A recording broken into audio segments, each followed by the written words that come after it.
Don't let me forget about my my ginger ale. Oh, yes. Do not forget about your ginger ale. Alright, and on that note, I think we could start. Hi guys, we're here early because you guys are here early. Let's keep going with Doki Doki Literature Club. Torture. Literally, nothing has changed. Emotional torture. Oh yeah, and we're going to be going down the Sayori route, so that's probably going to be at its worst. Emotional torture. I love emotional torture. Do y'all like emotional torture? Because so do I. Wait. Oh no. I did not mean to do that. Oh no. What did you do? Babe, what did you do? I was still on the save menu. I accidentally saved over it. Hold on.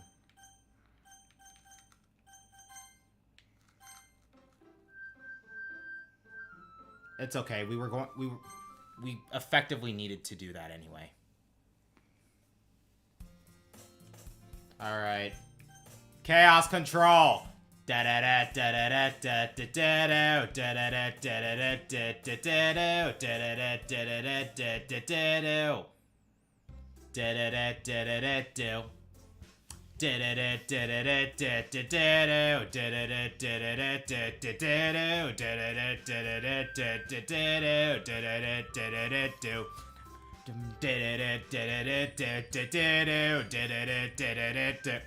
The final level in Shadow the Hedgehog be like, dude.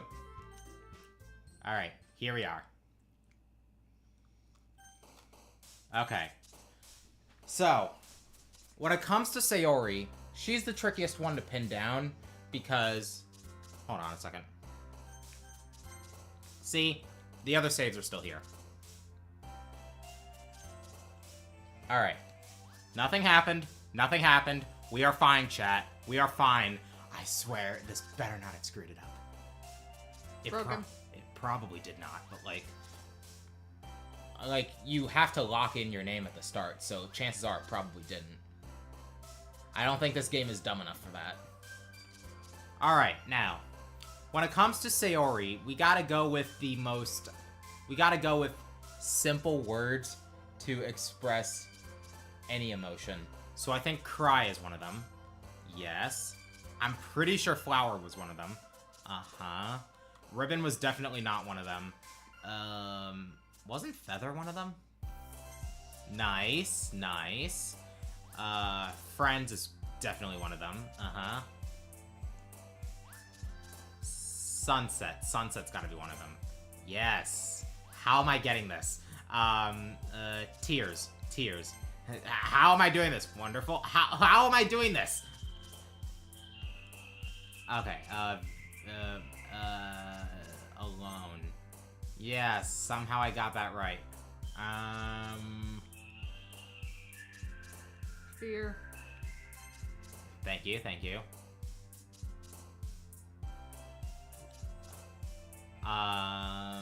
Hopeless? God damn it, Sayori, you really are spoiling us, aren't you? Well, not really. We knew this. Joy. Yeah, huh? Uh-huh. Happiness. That's pretty on the nose. Damn it! Dang it.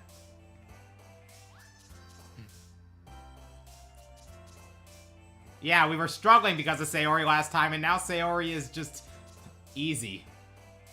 Death. That checks out. That checks out a lot, doesn't it? Smile. Uh-huh. Fireflies. Yeah, yeah. Dream. Oh, piss off, Yuri. I didn't mean that, Yuri. I'm sorry. Bliss. Alright, good call, good call. Comfort? Yeah. Let's go with email, because why not? Why was that Natsuki? Whatever. We got it.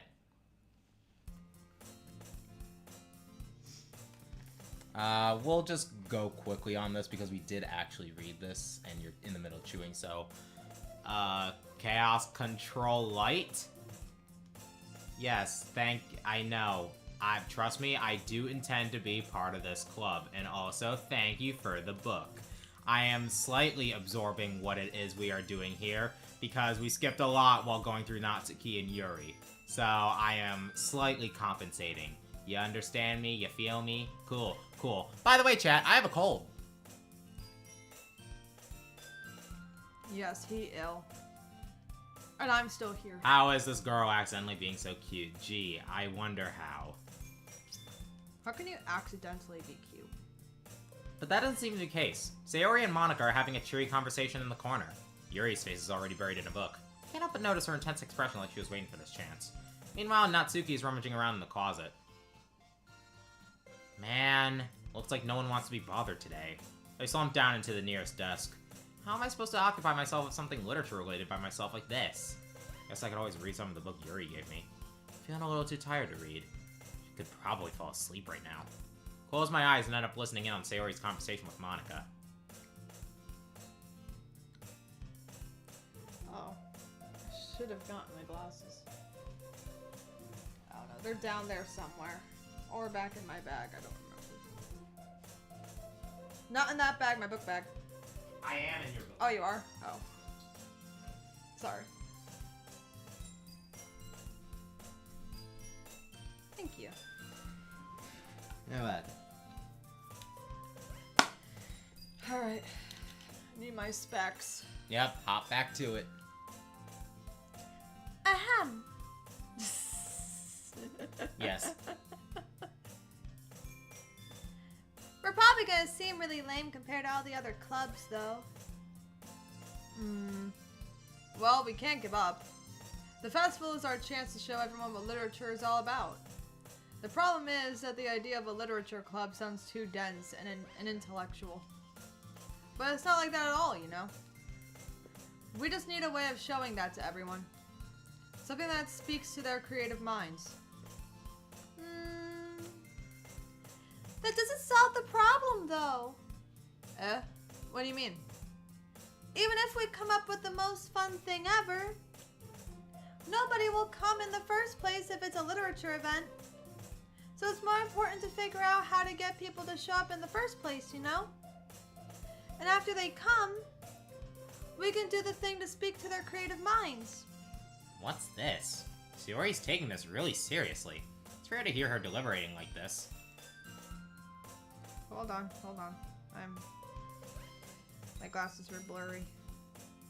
I'm gonna grab the ginger ale while you do that. You do that. Actually, no, I'm gonna wait until, the talking has become a bit more intensive. Yeah, you do that. If you ever need me to get another one, I can. But, okay. I think that should be better.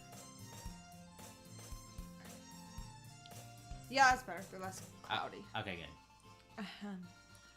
Huh. That's a good plan. Point. In that case, do you think food will do the trick? Well, what kind? Well, I guess we could. Cupcakes! Good thinking. Natsuki would love to do that. You're right. Natsuki makes the best cupcakes. That works out perfectly. That wasn't why you suggested it? Cupcakes speak to my creative tummy.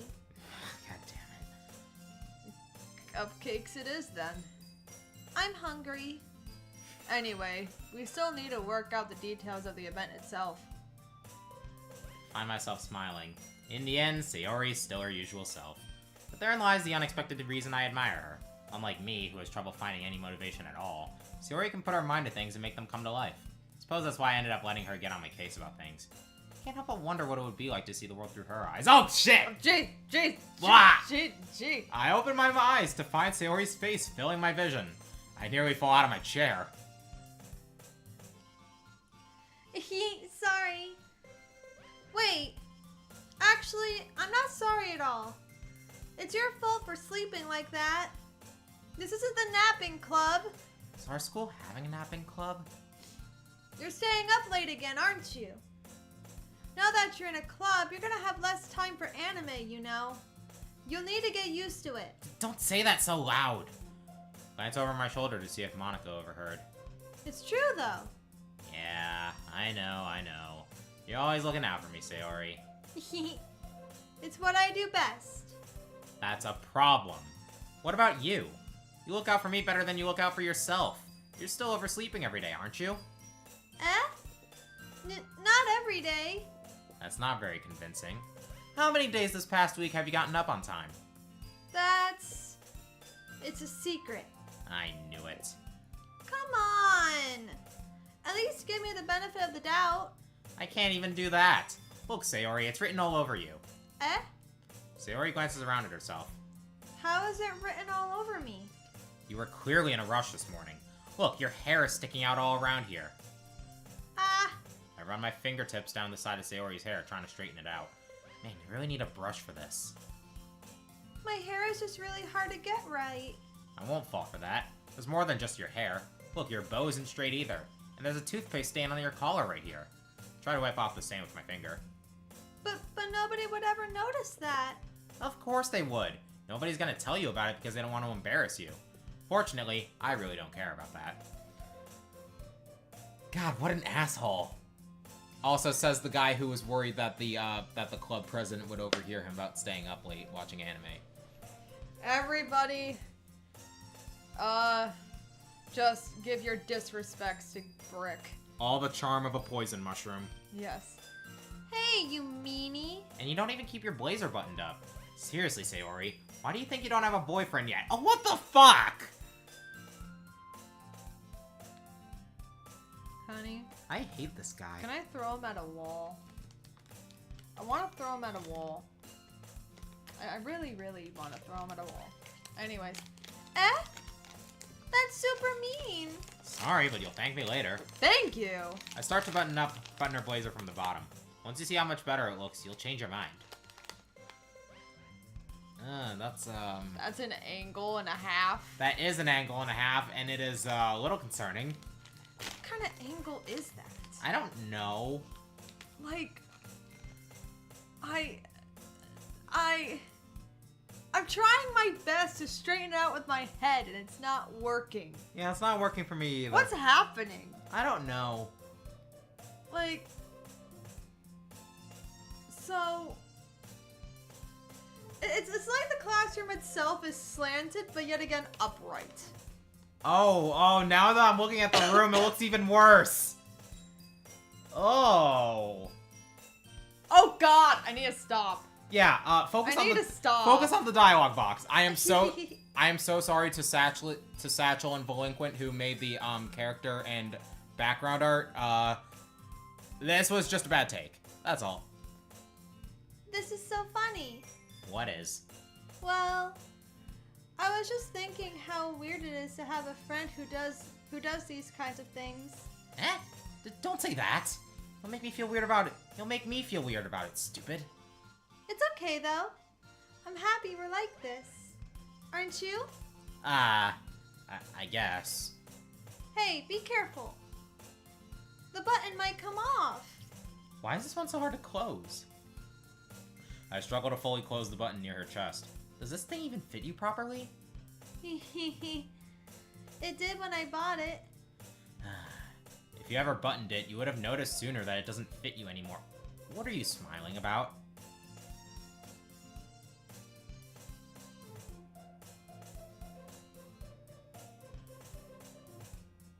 Say it! It means my chest got bigger again. Why does this make you uncomfortable? Don't say that out loud! Because it's just very... Why would you say that? For one, in a classroom full of people. And for two, to a guy best friend. Why would you say that? I mean, when you think about all the crap that comes out of Brick's mouth, why wouldn't she?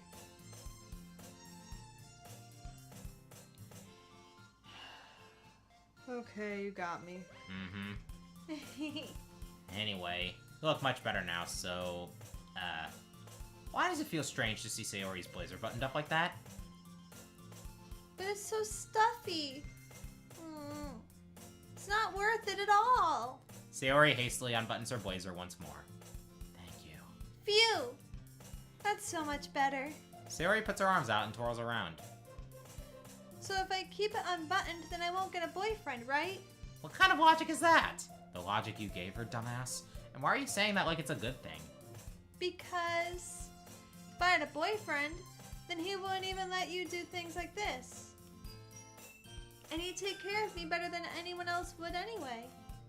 So that's why I'm keeping it unbuttoned. Stop saying all these embarrassing things. Eh? I didn't say anything embarrassing. Jeez. Well, anyway, just focus on trying to wake up a little earlier. Only if you focus on going to bed earlier. Fine, fine. It's a deal. I guess you really are better at taking care of each other than we are at taking care of ourselves. Yeah, I guess so, huh? So maybe you should come wake me up in the morning. You're doing it again, Sayori. Aw, but I was joking that time. Man, it's impossible to tell with you sometimes. Okay, everyone. Huh? Monica suddenly calls out. Why don't we share the poems we wrote now? Yay! Frick, I can't wait to read yours. Yeah, same. I failed to sound enthusiastic, but Sayori still trots away to retrieve her poem. By the way, did you remember to write a poem last night? Yeah, my relaxation ends. Can't believe I agreed to do something so embarrassing. Couldn't really find much inspiration, since I've never really done this before. You really love the word embarrassing. Yeah, because he's an embarrassment to the roster of characters. He's an embarrassment to literally every, main character. Mm-hmm. Well, now that everyone's ready, why don't you find someone to share with? I can't wait! Sayori and Monica enthusiastically pull out their poems. Sayori's is on a wrinkled sheet of loose leaf torn from a spiral notebook. It was my dad. You know how he gets if I don't respond. On the other hand, Monica wrote hers in a composition notebook. I can already see Monica's pristine handwriting from where I sit. Natsuki and Yuri reluctantly comply as well, reaching into their bags. I do the same myself. Alright, well, we're on the Sayori route. We might as well go Sayori first. I'm definitely most comfortable sharing of Sayori first. She's my good friend, after all.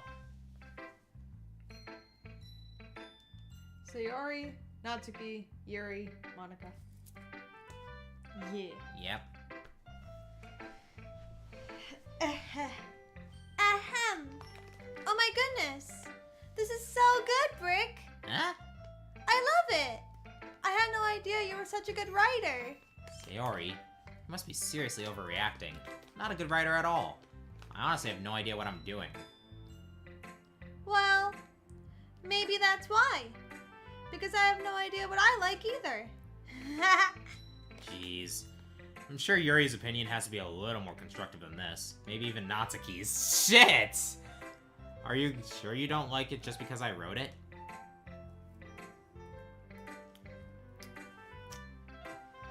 I want to be like Mark and just throw him like how he threw Balloon Boy at a wall. I'm gonna throw you at a wall. I wouldn't be Well, I'm sorry. I haven't, cool. It's almost like I paused for a day's worth of time. Eh? Well, I'm not sure that's part of it. Well, I'm sure that's part of it. I think I understand you better than a lot of other people, you know? So when I read your poem, it's not just a poem.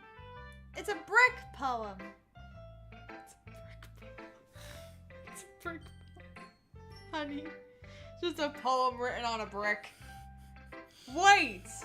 That's how he writes his poems. He writes them all on bricks. God damn it. That's what he does. That's how people seem to like them. He writes them on brick. Oh my god. On brick slabs, anyway. And that makes it feel extra special. Like I can feel your feelings in it. Sayori hugs the sheet against her chest. So weird, Sayori. Sharp as a marshmallow, quick as a... Brick. Yep. I'm really happy just that you wrote one. It just reminds me of how you're really a part of the club now. Not to mention the fact that I'm standing in front of you in the club room. Well, of course. I'm not really into it yet, but that doesn't mean I'll break my promise. See? It's like I said before, Brick. Deep down, you're not selfish at all, you know? Okay, I think this is the same. Chaos control. Da da da da da da da da da da da da da da da. Don't worry, I'm really bad at this. We'll see about that. They say that all the time. Yeah. Dear Sunshine, the way you glow through my blinds in the morning makes me feel like you missed me. Kissing my forehead to help me out of bed, making me rub the sleepy from my eyes. Are you asking me to come out and play? Are you trusting me to wish away a rainy day? I look above. The sky is blue. It's a secret, but I trust you too. If it wasn't for you, I could sleep forever. But I'm not mad. I want breakfast. Sayori, this is just a guess, but did you wait until this morning to write this? No. Just a little bit. You can't answer just a little bit to a yes or no question. I forgot to do it last night. Well, at least that makes me feel a little better about myself. Don't be mean. I fucking hate this guy! I still tried my best. Like- This is really good. Like, you can get away with saying shit to your best friends that you couldn't even say to your worst enemies, but this is just too much. Mm-hmm. Yeah. I didn't mean to say that it was a bad poem. It came out nice. Or how should I put it? It sounds just like you.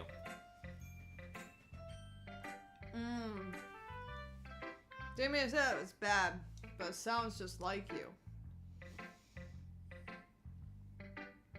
I don't know, honey. What's that supposed to mean? I don't know. Your logic does not logic. No, it does not. Really? Yeah, especially that last line. I made eggs and toast. Even though you were late to school? It's bad to skip breakfast. God dang it. I get all cranky.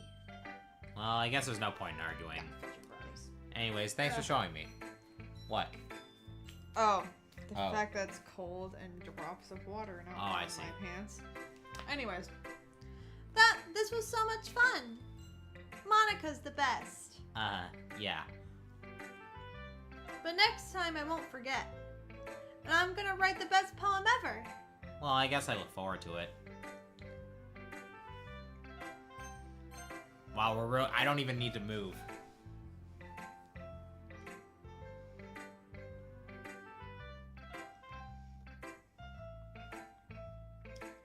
Oh boy, the one that my voice never knows what to do for. Sass. Cause she doesn't give Valley Girl. No, she really doesn't. So like, I can't really give a lot of sass without going Valley Girl. I see. That's the problem. Well, I think you were doing fine yesterday. I kept switching in and out. I couldn't notice it that well. I noticed it a tad. Just a smidge. Especially when she was at Brick's house. But anyways. That's beside the point, so. Ahem. Well, it's about what I expected from someone like you. That's a little blunt. Well, excuse me. It's not like I said it was bad. It just didn't evoke any emotions. So basically it's not cute enough for your tastes? Do you want to get smacked? Yes. Yes. I'll pass. Damn it, I want to see him get smacked. You and me both. Actually, no, just all the girls jump him. Oh god. Just jump him. All of them. Just pounce on him, beat the crap out of him. Aggressively. With their books. And their notebooks. And the pen that Yuri uses. Okay, that's enough. Keep going. Well, anyway, I guess I need to show you mine. Now that you'll like it. Nope. Chaos control. Just the lights. Hi, Yuri. I think this is the same as before. Yeah. Yeah, it is. Chaos control. Yep, I know. Habits typical of new writers. I've read your poem. Yes, I do not understand the point of it because brick is a brick. Let's move on.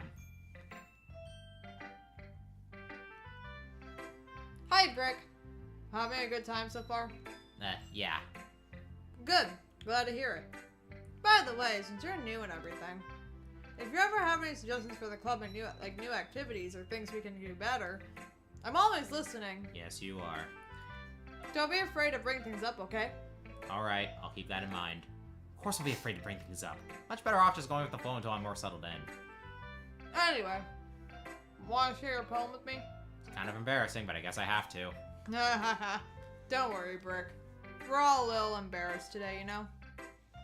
But it's also a barrier that we'll all learn to get past soon. Yeah, Monica's the only one who has, who's, you know, your closeness doesn't change, but she still has different reactions. So that's why I didn't skip it. Yeah, that's true. And Monica, my poem. I like this one. Makes me think of something Sayori would like. Is that so? You and Sayori are really good friends, right? I wouldn't be surprised if you had those sorts of things in common. Well, we may be good friends, but Sayori and I are actually really different. Well, that may be the case. But maybe there are also some similarities that you wouldn't expect. The way she talks about you. It's like the two of you really care about each other's well-being. Even if you show it in different ways, it ends up being more similar than you'd think. Wow.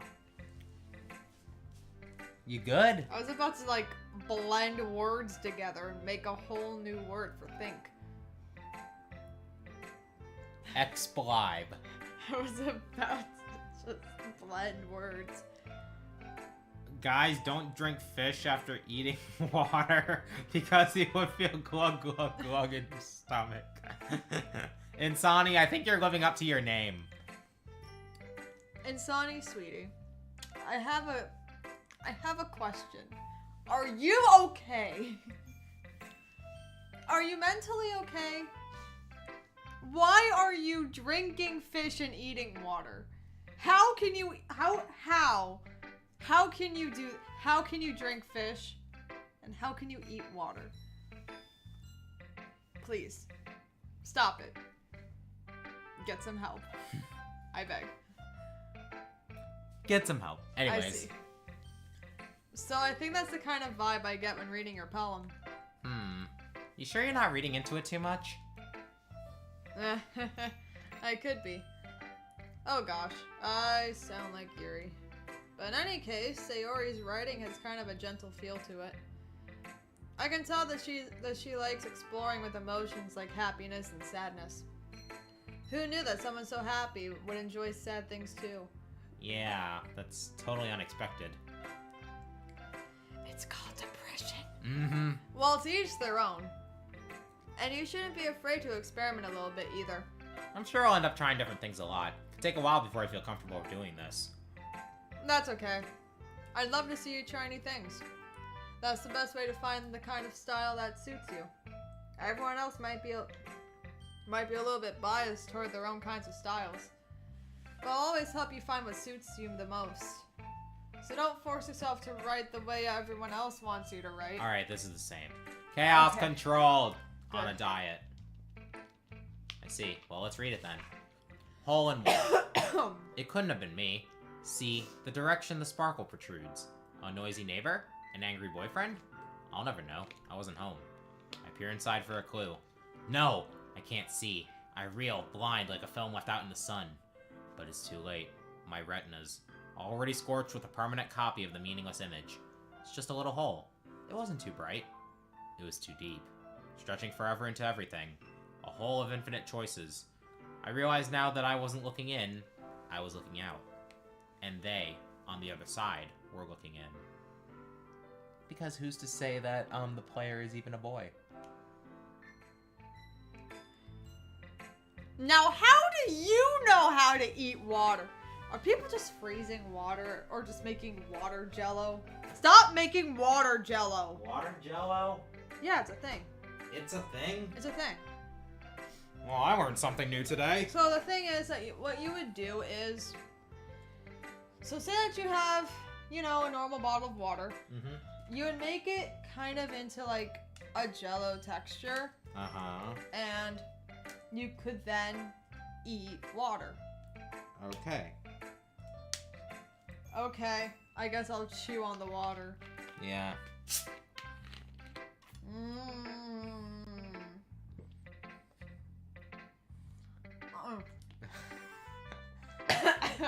I don't think that worked out for you.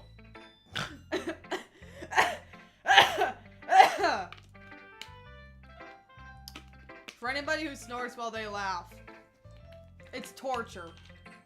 I'm telling you, because on occasion you could just randomly die. Yep. Like me. Anyway.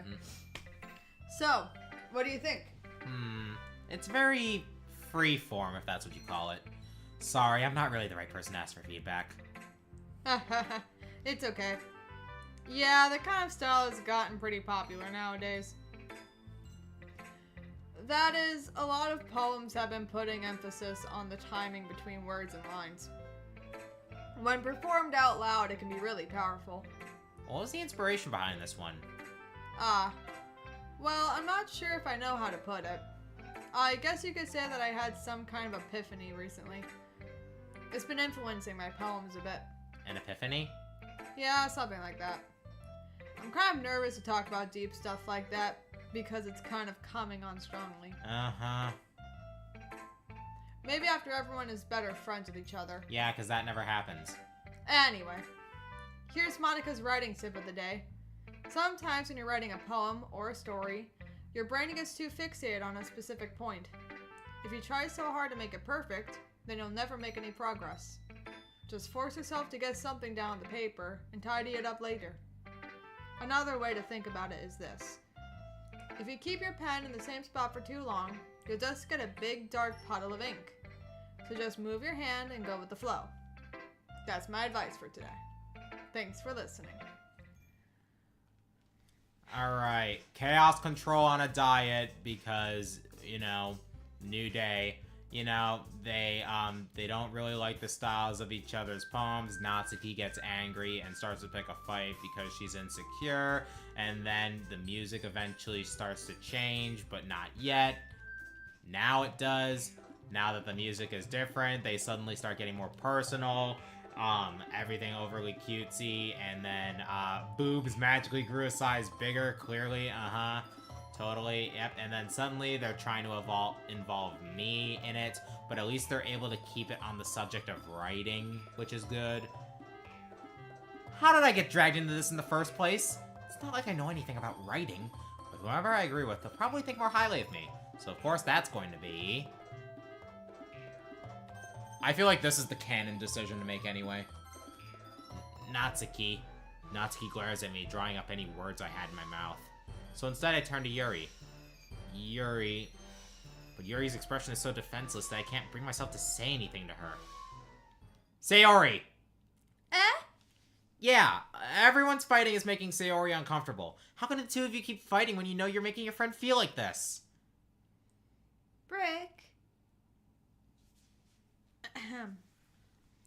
Well, that's her problem. This isn't about her. I agree. It's unfair for others to interject their own feelings into our conflict. Yet you asked me to interject mine.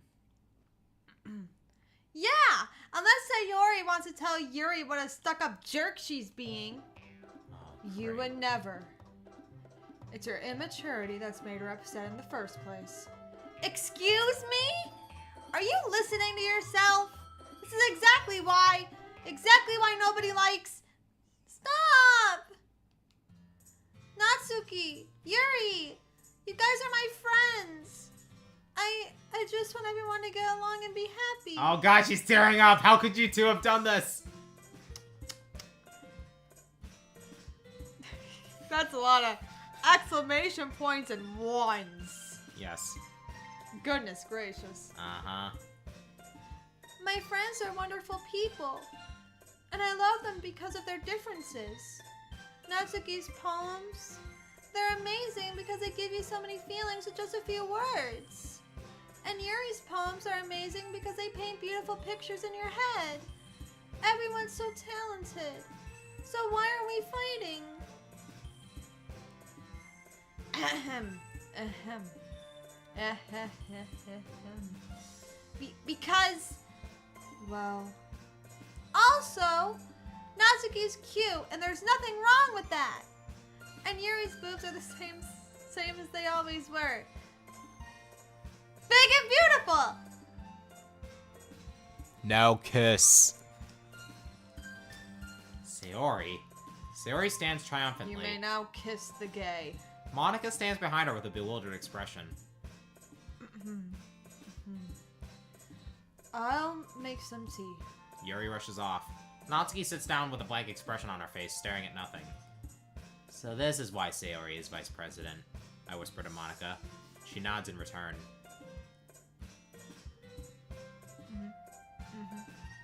Tell me more with those eyes, Monica.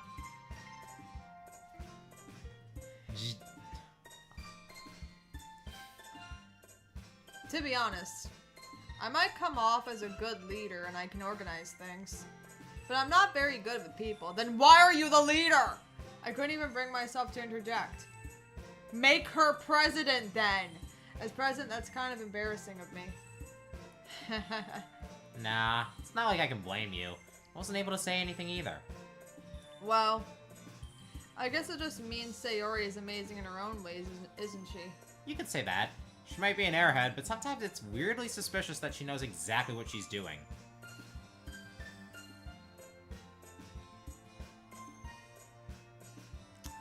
Brick. Brick. Brick. Brick. Brick. Brick. Brick. Brick. Brick. Big Brick's more of an airhead than anybody else is. Mm-hmm. He's an airhead. Yeah. Wanna know why? Because his brick's a literal... His head is a literal brick. Yep. Instead of Someone should make fan art of the player character in this game with his head as a brick. Instead of bugs inside his brain, it's bricks inside his brain. No, he doesn't have a brain. His brain is non-existent. Ah, I see. I Yeah. see. Speaking of which. That's small. Pea size. Not even. This isn't even a pea size. Brain. You can squish it. Atom-sized. Yeah, you can squish it. Okay. I see. Take good care of her, okay? I would hate to see her get herself hurt. Oh, you bitch. That makes two of us. You count on me. Monica smiles sweetly at me, causing my stomach to knot. Such a genuine person really does make a good president, regardless of what she says. If only I could get the chance to talk to her a little more. Alright, we're wrapping up the day. Chaos Control! I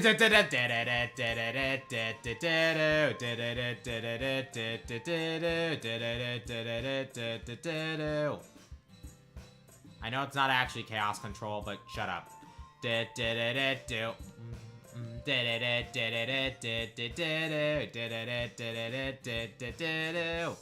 Sure, being friends with everyone else is nice, but does it really need to stop there? We'll just have to see what the future holds, Sayori. I pat Sayori on the shoulder. Said that more to myself than to her, but it's easy to use Sayori as an internal monologue sometimes. Okay. Yeah, let's do this. Alright.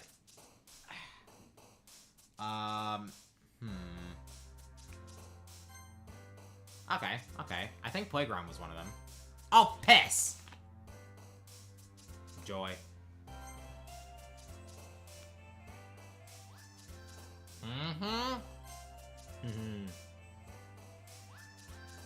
I wanna go. Fantasy? No. Party? Be nice. Beauty?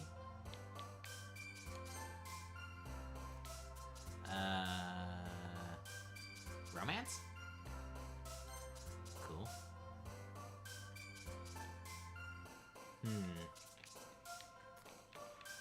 I don't trust broken, but at the same time... God damn it! Awesome, sure.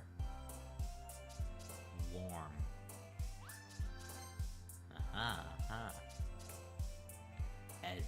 Hope. Yeah, hope. Good thinking. Whoa, careful. Oops. Tears. I know that one. Laugh. Sunny. Color? Why are they all in the same place? Friends. No suicide. Alone. Fireworks. Yeah, let's end it here. I wonder if Whirlwind still would have worked. I don't know, maybe. Here we are with a new scene. It's basically Sayori tries to scam her friend out of a couple bucks. Wow, how dare she? How sinful.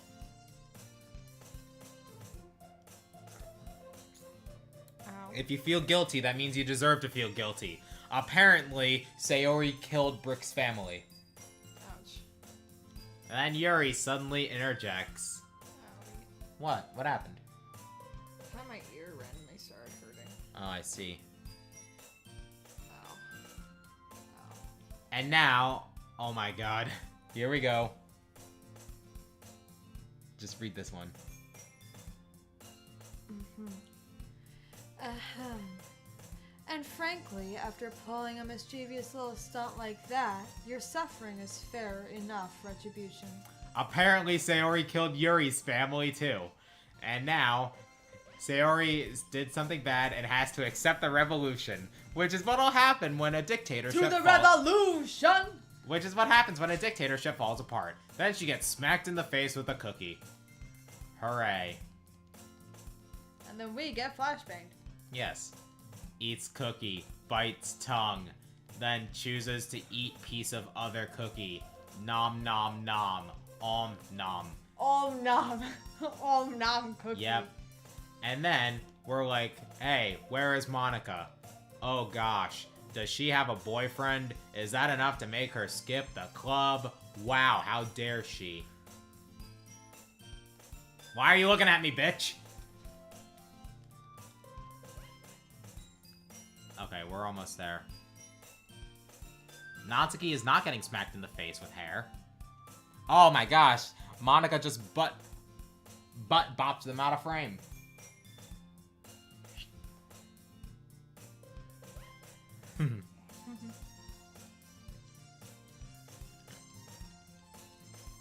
Alright. Just the aggressive. Sayori somehow already finished her entire cookie. Yuri is back to her book and Natsuki disappeared into the closet. Ahem. Brick! Sayori suddenly comes up to me. I'm gonna go get some supplies from another classroom. Wanna come with me? Supplies? What for? Well, you know how the festival is coming up? Me and Monica were gonna make some posters and stuff. So I need to go find some crayons and markers and glue sticks. Ah, I see. Sure, I'll go with you. Yay! Okay, Monica, we'll be back soon. Are you going with Brick to get the supplies? There's no need to trouble yourself.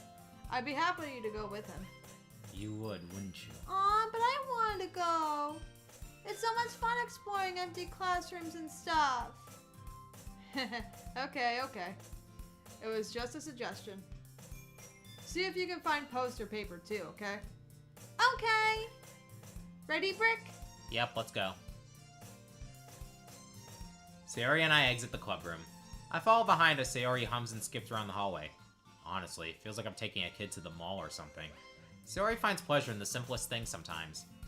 Hey Sayori, what exactly are we doing for the festival anyway? Not sure how you would make an event out of literature. Me and Monica have it all planned out. Don't you worry. Is that so? Yep. We're gonna do a poetry performance. A performance? Of what kind? Well, everyone is gonna take turns on stage and recite their favorite poems. Ah, that sounds kind of dull? Brick, you're not thinking about it the right way at all. I love how she doesn't even hear what he finished thinking. That sounds familiar, doesn't it?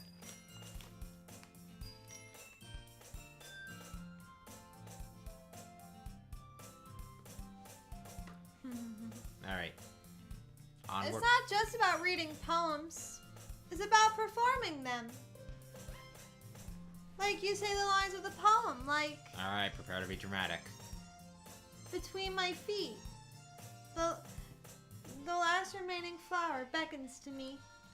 I wish the stem. It's or twist. Twist the stem. Try it again. Ahem. I twist the stem, freeing it from its clinging roots, caressing the final joyous moment between my fingers. But to what ends have I summoned this joy? For now, when I look in every direction, the once prosperous field before me is but a barren wasteland. Fun fact, we actually do get to read that entire poem in the side stories. Like that! Sayori, how do I put this? I'm sure it's just me, but it's impossible for me to take you seriously when you talk like that. You meanie! I'm working super hard on this, you know? I know. Just meant that it's a pretty unordinary contrast to your cute self. Don't say that, it's embarrassing. But I guess that means I'm doing a good job. Yeah, I guess so. I'm so excited! The festival is going to be so much fun! Sayori spins herself around in the hallway again. Hey, Brick, this classroom over here is empty. Let's begin the mission. A mission, eh? It's been a long time since I've spent time with Sayori like this. But in the end, she hasn't changed one bit. She's nothing but a ball of sunshine, drawing happy vibes from the world around her. Truly. It's a pretty nostalgic feeling for me. As the years went by, I began to hold myself up in my room more and more. So going adventuring with Sayori brings about a special sort of feeling I forgot I had in me. Cool, can you gain some charisma? The two of us enter the classroom. Sayori heads straight to the closet, and I follow. You could say. But he has no riz. Oh, shut up.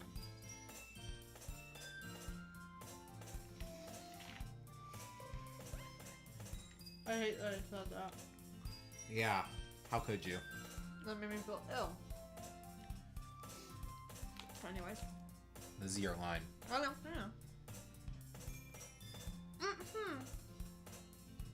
Let's see what we have in here. Crayons!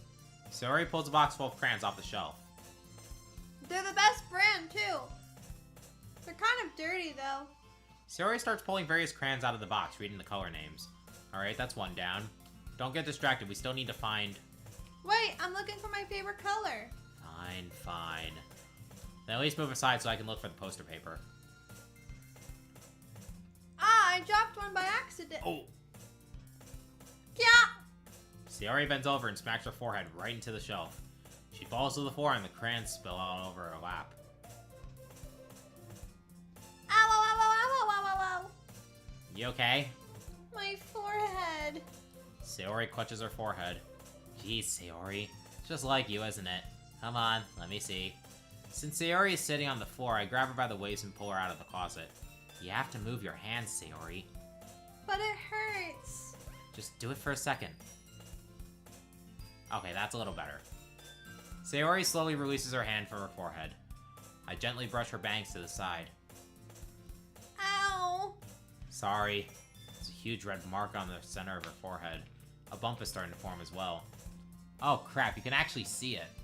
You just have to look really closely. Yeah, I can see it from here. Man, that's gonna swell up.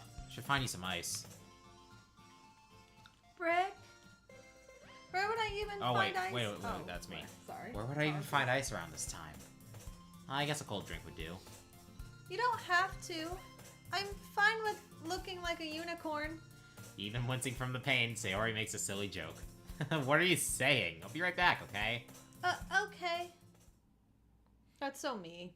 I pat Sayori on the shoulder and run out into the hallway. Locate the nearest vending machine. What should I get? Doesn't really matter since it'll be used as an ice pack rather than a drink. But I know Sayori likes apple juice, so I purchased that one. And in just a moment, I'm already returning to the classroom where I left Sayori. She has one palm on her forehead and is using the other hand to clumsily scoop crayons back into the box. She is just so me. Because that is definitely something I would do. Just bash my head against whatever. Although, no, it wouldn't be my head. It would be this elbow in particular. Do you want to know how many times I bumped this elbow this week? How many? 5 to 6 times. A week only has 7 days. Yeah, out of 6 days out of a week, I've bashed this elbow more than once. It's not fun. Ahem. At least they were already in the wrong spots before I spilled them. Sayori, here. That kind of looks like honey. I hand Sayori the bottle of apple juice. That does look like honey. Mm-hmm.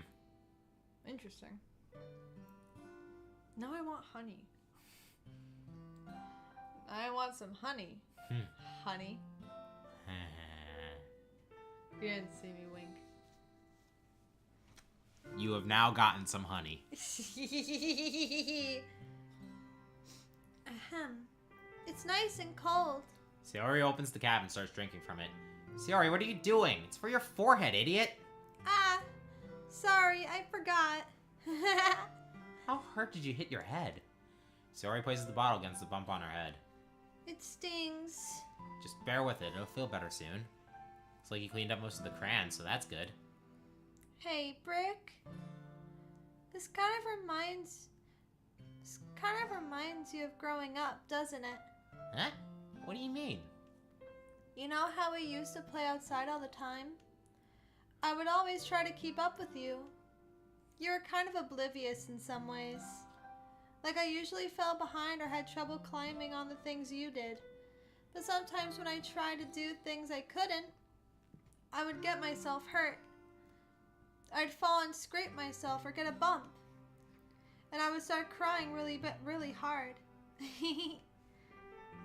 And you would rush over as quick as you could. You would try really hard to get me to stop crying. It was almost like you blamed yourself and you were afraid of getting in trouble if someone found out. Even though it really wasn't your fault at all, you know? Did I really do that? Yeah, you don't remember? Come to think of it, maybe I do remember a bit. I guess I was always so focused on my games that I didn't pay enough attention to you. So in a way, it was my fault. Kinda like this time too. If I wasn't rushing you out of the closet, you probably wouldn't have hit your head. Brick, I don't think you realize it, but you're always thinking about other people. Even after all these years. You're rushing to help me even though I'm just being clumsy. You're really a sweetheart. Don't call me that. I don't really do this kind of thing all the time. I guess when it comes to you, it just feels natural. Before I even know it, I'm treating you like that. Guess that's what happens when you've been friends for so long. Really? Maybe you're right. Brick, I'm so glad that nothing's changed between us. Do you think it'll be like this forever? Forever? If I'm honest with myself, there's no telling where we'll each end up for college or after that. So it wouldn't be fair for me to make any promises. But, well, I hope so. It's been this long already, right? Can't imagine you ever changing, so my hopes are up. I'm so happy. Sayori has a whimsical expression in her eyes. We remain silent for a moment. She's so silly and clumsy on the outside that when I see her deep in thought like this, it makes me not want to disturb her. I guess we should go back. I don't want to Murray? I don't want to worry Monica, you know? Good luck with that. She's gonna see her forehead either way. Not if I hide it under my bangs. Sayori hops to her feet. Ah! She clutches her forehead again. Don't stand up so fast after hurting yourself. Well, I guess it's too late now. Anyway, let's go. I follow Sayori out of the classroom. Sayori plays with her bangs to try to hide the bump, but without much success. In a moment, we make it back to the club room.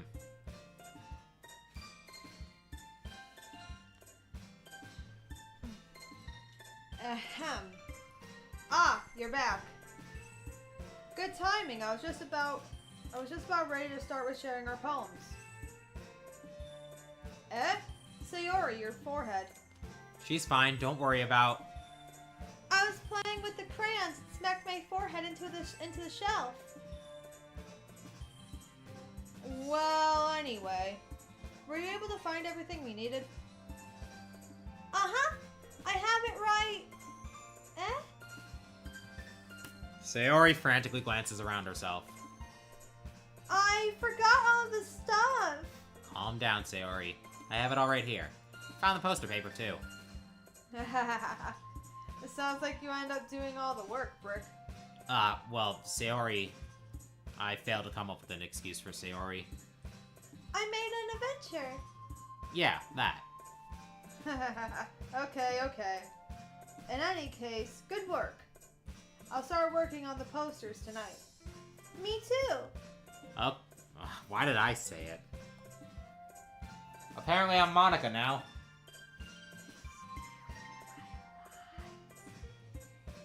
Stealing my lines.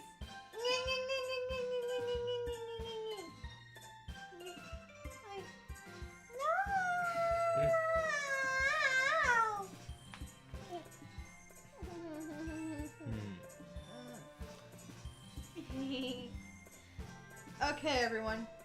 Are you ready to share your poems? Guess I should grab mine. After making sure the crayon box is closed tightly, I return to my seat. Who should I show my poem to first?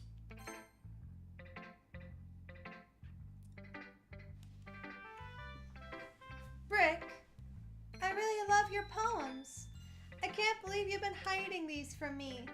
I'm not hiding anything. But your poems are so good. Yesterday's and this one too.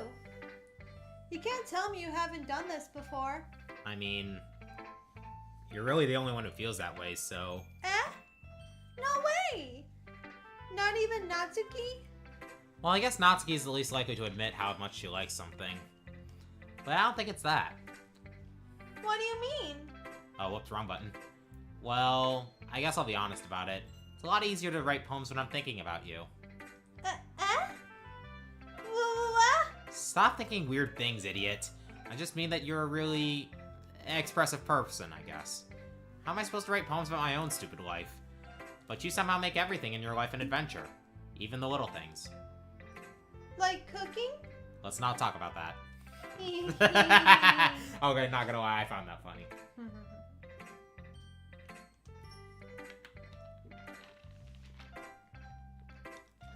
So yeah, I guess what I'm saying is I can feel more feelings through you than I can through myself. We have that kind of weird connection. It's your fault for getting in my business all the time. Eh? I don't know if I understand. You never understand when I try to explain things to you, do you, Sayori? I pat Sayori's head. Hey! I'm not a kid, you know. Are you sure about that? Maybe. Oh my fucking god.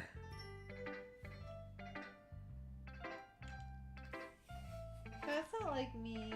Sayori starts fiddling with her pencil between her hands. That at all. I didn't know what you're thinking when you're talking about. I didn't know like that at all. No. Get reading, you. Hey, Brick. Will you give me your poem? I kind of want to keep it. Huh? Why? Because, well, it's the first time you've written something for me. Sayori, you completely misunderstood. I didn't write this for you. Are you even listening anymore? Well, whatever. I'll give it to you when we go home. Really? I broke my pencil. Sayori hastily bends down to pick up the piece she dropped. But being inattentive of her surroundings, she bumps right into me. Sorry. It's fine, it's fine. I'll get it for you. I bend down and pick up the broken pencil. Sayori clutches the desk beside her to support herself, knees shaking. I'm a little clumsy today. No shit. Let's sit down, Sayori. Yeah. I grab Sayori's arm and help her sit at the desk. Anyway, I still haven't read your poem. Oh! Sorry, I forgot about that. But it's not as good as yours. Jeez, don't worry. Sure, I'll like it. Bottles. I pop off my scalp like the lid of a cookie jar. It's a secret place where I keep all my dreams. Little balls of sunshine, all rubbing together like a bundle of kittens. I reach inside with my thumb and forefinger and pluck one out. It's warm and tingly, but there's no time to waste. I put it in a bottle to keep it safe. And I put the bottle on the shelf with all of the other bottles. Happy thoughts, happy thoughts, happy thoughts and bottles all in a row. My collection makes me lots of friends. Each bottle a starlight to make amends. Sometimes my friend feels a certain way. Down comes a bottle to save the day. Night after night, more dreams. Friend after friend, more bottles. Deeper and deeper my fingers go, like exploring a dark cave, discovering the secrets hiding in the nooks and crannies. Digging and digging, scraping and scraping. I blow dust off my bottle caps. It doesn't feel like time elapsed. My empty shelf could use some more. My friends look through my locked front door. Finally, all done. I open up, and in come my friends. In they come, in such a hurry. Do they want my bottles that much? I frantically pull down from the shelf, one after the other, holding them out to each and every friend, each and every bottle. But every time I let one go, it shatters against the tile between my feet. Happy thoughts, happy thoughts, happy thoughts in shards all over the floor. They were supposed to be for my friends who aren't smiling. They're all shouting, pleading, something, but all I can hear is echo, echo, echo, echo, echo, inside my head. Holy crap! Sayori, did you really write this? Of course I did. Didn't I tell you yesterday I was gonna write the best poem ever? Yeah, but I mean, I didn't expect something like this coming from you. Monica taught me a whole lot. And I've been really in touch with my feelings recently. I see that. It's almost kind of creepy. Creepy? Well, not exactly. Maybe because I'm so used to you being cheerful. Well, never mind. I'm thinking too hard about it. The point is, it came out good, so you should be proud of it. Aw, thanks. I feel like I was meant to express myself this way. It even helps me understand my own feelings a little bit better. Writing is like magic. You've gotten pretty passionate about this, huh? Hope you keep it up. Yeah. Writing's the best. I'm gonna keep writing until I die. In 4 days. Haha, don't get ahead of yourself. Sayori's always had a habit of getting obsessed with something before dropping it no more than a week later. I wonder if this is one of those times. But seeing the passion in her eyes makes it hard for me to be pessimistic. Well, she is gonna drop it in less than a week.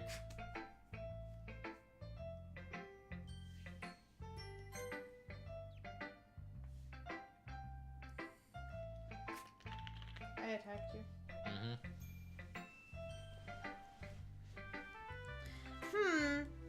Well, is that really any worse than your last one? But I can't really say it's any better either. Phew. Huh? Phew what? Well, anything that isn't a train wreck I'll take as a win.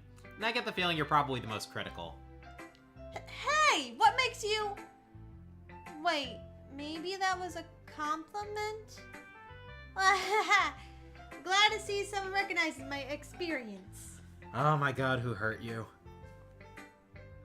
Well then, keep practicing and maybe you'll be as good as me someday. Who hurt you? That's, Your family. Something tells me Natsuki completely missed the point. Come to think of it, this kind of reminds me of Sayori's poem from yesterday. Eh? You think so? Yeah. Well, I guess if you've been friends with her for so long, you might be on the same wavelength. But you never really struck me as her type. Sayori has a type all of a sudden? The hell was that sound? I don't know, but I did not like it. Did somebody just drop a bunch of thumbtacks all over the floor or something? I don't know. Anyway, I'm not thinking about it. Anyways, ahem. Well, I don't know, but honestly, how can someone so fluffy spend so much time with someone like you. It's like she's dragging around a dead weight. Ugh, that was a little unnecessary. But think of it this way. If it weren't for me, she would probably just fly away like letting go of a balloon. You could say we each take care of each other in our own way. Whatever it is, I don't get it. Oh yeah, I guess I'm supposed to show you my poem. Here. Alright. Da da da da da da da da da da da da. Da da da da da da da da da.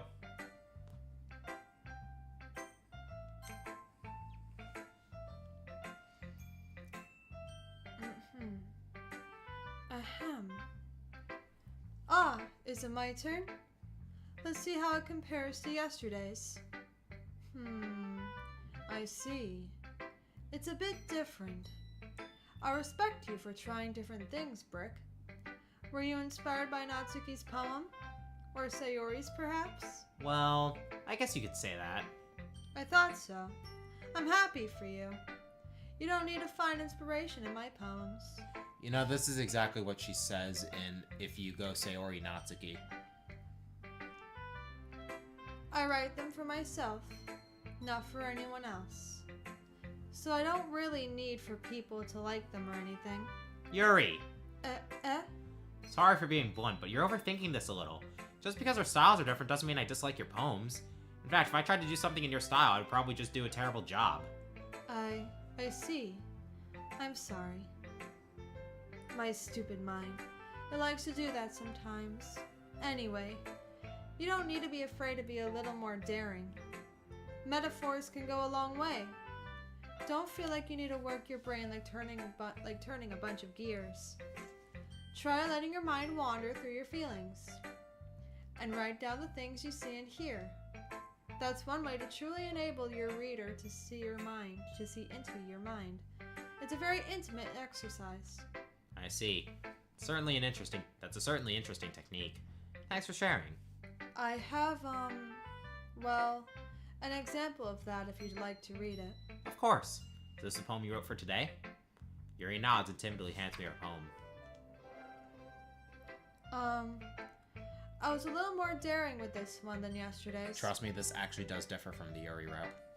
I can see that. I'm more metaphorical. Okay, this is the same.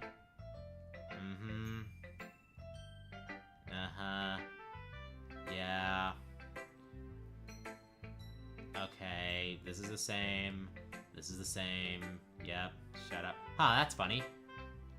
Didn't Natsuki also write something about that? About someone being ridiculed for a strange interest? She did? Yeah. She was talking about how it doesn't matter what you're into as long as you're not hurting anybody. She's right. I mean, does she really feel that way? Yeah. Sounds like you two have that in common. That's interesting. To me, she seemed like the kind of person who would make fun of my hobbies. But I suppose that's my fault for judging, isn't it? Please don't tell her I said that. Don't worry, I have no reason to. Okay. Well, thank you for sharing it with me. After all, if I hadn't learned to embrace my own weirdness, I would probably hate myself. Alright, this is the same. Okay. Hi again, Brick. How's the writing going? Alright, I guess. I'll take that. As long as it's not going bad. I'm happy that you're applying yourself. Maybe soon you'll come up with a masterpiece. I wouldn't count on that. You never know. Want to share what you wrote for today? Sure, here you go. I give my poem to Monica. Alright. It's pretty good. It makes me think of Sayori like the other one that you wrote. You two are like the dynamic duo. That's kind of exaggerating it. Yeah, probably. But you do spend a lot of time with her even in this club, don't you? Then again, I don't blame you for being a little shy. I'm not shy, it's just... I'm just teasing. I know it takes a bit of time to make friends with everyone. But Yuri and Natsuki are super interesting people, so don't be afraid to give them their share of time. And you can talk to me every now and then, too. I'm not, like, unapproachable or anything, am I? Yes, you are. No, it's nothing like that. I'm just still getting used to being here, that's all. Yeah. I'm sorry if I was putting pressure on you or something. I really don't mean it like that. No, don't worry. I get what you're saying. Well, alright. But anyway, you want to read my poem now? I like the way this one turned out, so I hope you do too. Alright, let's take a look. Save me. The colors, they won't stop. Bright, beautiful colors. Flashing, expanding, piercing. Red, green, blue. An endless cacophony of meaningless noise. The noise, it won't stop. Violent grating waveforms. Squeaking, screeching, piercing. Sine, cosine, tangent. Like playing a chalkboard on a turntable. Like playing a vinyl on a pizza crust. An endless poem of meaningless. Load me. It's even more abstract than your last one, huh? I guess it's just the way I write. I'm sorry if you don't like it. No, I never said that. It's just the kind of thing I've never really seen before, I guess. I kind of like playing with my space on the paper. Choosing where and how to space your words can totally change the mood of the poem. It's almost like magic. The way I wrote the lines really short makes it feel like they're trying to speak over the noise. I see. Still hard for me to tell what it's about, though. Sometimes asking what a poem is about isn't the right question. I see what you're doing. A poem can be as abstract as a physical expression of a feeling, or a conversation with the reader. So putting it that way, not every poem is about something. Anyway. Yeah, dancing around the topic. I wonder why. Here's Monica's writing tip of the day. Sometimes you'll find yourself facing a difficult decision. When that happens, don't forget to save your game. You never know when you might change your mind. Or when something unexpected may happen. Like when you accidentally save over the one file that you were using. Wait, is this tip even about writing? What am I even talking about? That's my advice for today. Thanks for listening. Okay, everyone. We're all done reading each other's poems, right? I have something extra planned today, so if everyone could come sit at the front of the room. Is this about the festival? Well, sort of. Ugh. Do we really have to do something for the festival? It's not like we can put together anything good in just a few days. We'll just end up embarrassing ourselves instead of getting any new members. That's a concern of mine as well. I don't really do well with last-minute preparations. Don't worry so much. We're going to keep it simple, okay? We won't need much more than a few decorations. Sayori has been working on posters, and I've designed some pamphlets we can give out during the event. Okay, that's great and all, but that doesn't tell us what we're actually going to be doing for the event. Ah, sorry. I thought you heard about it already. We're going to be performing. Performing? Monica. Yeah, we're going to be having a poetry performance. Each of us are going to choose a poem to recite during the event. But the cool part is, we're also going to let anyone else come up and recite poems too. Not gonna lie, it actually does sound like the improv show that we went to. In a sense. Yeah. You know, this reminds me of what Signatures did for what was it? For that festival thing. I'm gonna really need to get you another one of those. Yeah. But you can wait a bit. Okay. Sayori, who's been coloring a poster, holds it up for us to see.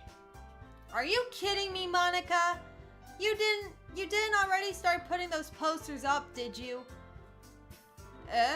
Well, I did. Do you really think it's that bad of an idea? Well, no. It's not a bad idea. But I didn't sign up for this, you know? There is no way I'm going to be performing in front of a group of people like that. I agree with Natsuki. I could never in my life do something like that. Imagining it, Yuri shakes her head in fear. Guys! No, Sayori. I understand where they're coming from. Remember that Natsuki and Yuri have never shared their poems with anyone until just a couple days ago. It's a lot to ask for them to recite their poems out loud to a whole room full of people. I guess I kind of overlooked that. So, I'm sorry. But, I still think we should give it our best. We're the only ones responsible for the fate of this club. If we start the event and each put on a good performance, then it will inspire others to do the same. Proceeds to poke her right in the eye. And then she got stabbed 57 times in the chest. Yeah. Like you. Anyways. You're so dramatic. You're dramatic and it's cute. It's so cute. You're just so cute.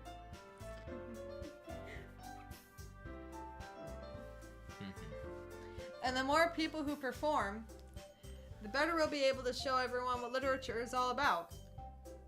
Yeah! It's about expressing your feelings, being intimate with yourself, finding new horizons, and having fun. That's right. And it's those reasons that we're all in this club today. Don't you want to share that with others? To inspire them to find the same feelings that brought you here in the first place? I know you do. I know we all do. And if all it takes is standing in front of you see, I take these off when my eyes start to hurt. But then I have to put them back on because then my eyes just can't seem to freaking wonder the words. Wender. I didn't even bother fixing myself, because what the hell is a Wender? What is it, Wendy from fucking Peter Pan? Wender? It's just a nickname for Wendy now, Wender. My thought first went to the restaurant.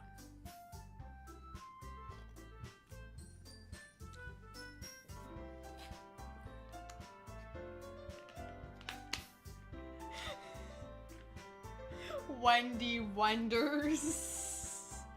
Restaurants. Wendy Wenderson. Nah. Wendy Wenderson. And if all it takes is standing in front of the room for 2 minutes and reciting a poem, then I know you can do it. Natsuki and Yuri remain silent. Sayori looks worried. Guess that leaves me no choice. I agree. I don't think it's too much to ask.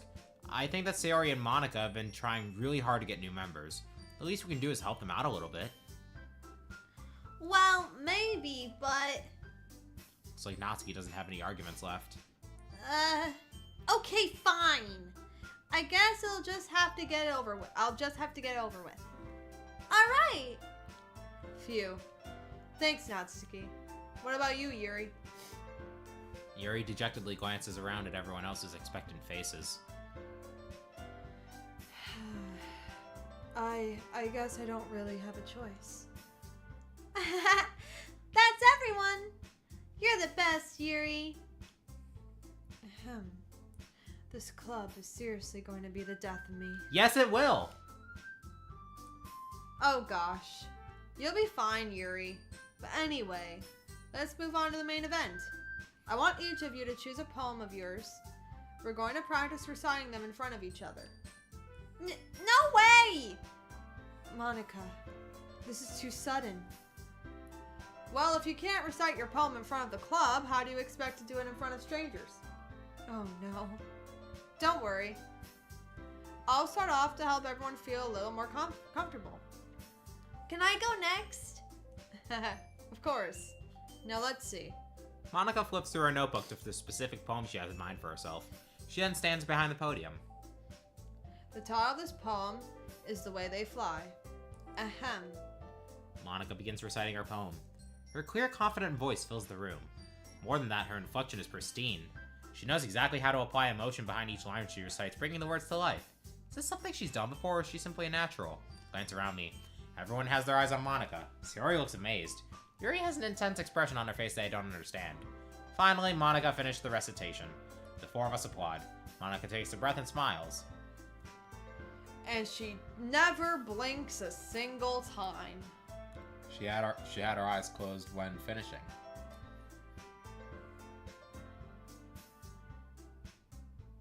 That's when she finished, not when she was talking. Why you booing me? I'm right.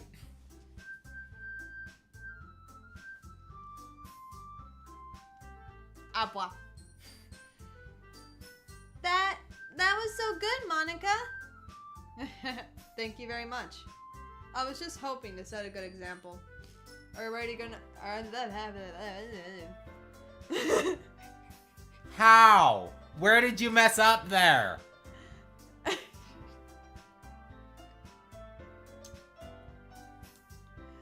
Don't ask me. I've been tired all day. I see. Are you ready to go next, Sayori? I'll go next. What?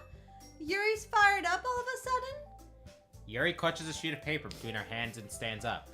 Keeping her head down, she walks quickly over to the podium. This poem is called... Yuri anxiously glances at each of us. You can do it, Yuri! It's called Afterimage of a Crimson Eye. Yuri's voice shakes as he starts reading the poem. Just a moment ago, she practically refused to do this. Why is she suddenly putting in so much effort? As Yuri gets past the first couple of lines, her voice changes. It's almost like what happens when Yuri gets absorbed into her books. Her quivering words transform into the sharp syllables of a fierce and confident woman. The poem is full of twists and turns in its structure that she enunciates with perfect timing. This must be a rare glimpse into the whirling fire Yuri keeps concealed inside her head. Suddenly she's finished. Everyone is stunned. Yuri snaps back into reality and glances around her as if she bewildered even herself. Okay, can we hear it? It's up to me to save the situation. Like it is every single time, and yet you still don't save absolutely anything because your brain is non-existent. I'm the first to start applauding. Everyone joins me afterward, and we give Yuri the recognition she deserves. It's not that we didn't want to applaud for her. We were caught so off guard that we must have forgotten. As we applaud, Yuri holds the poem to her chest and rushes back into her seat. And then just goes whew. Yep. Meow.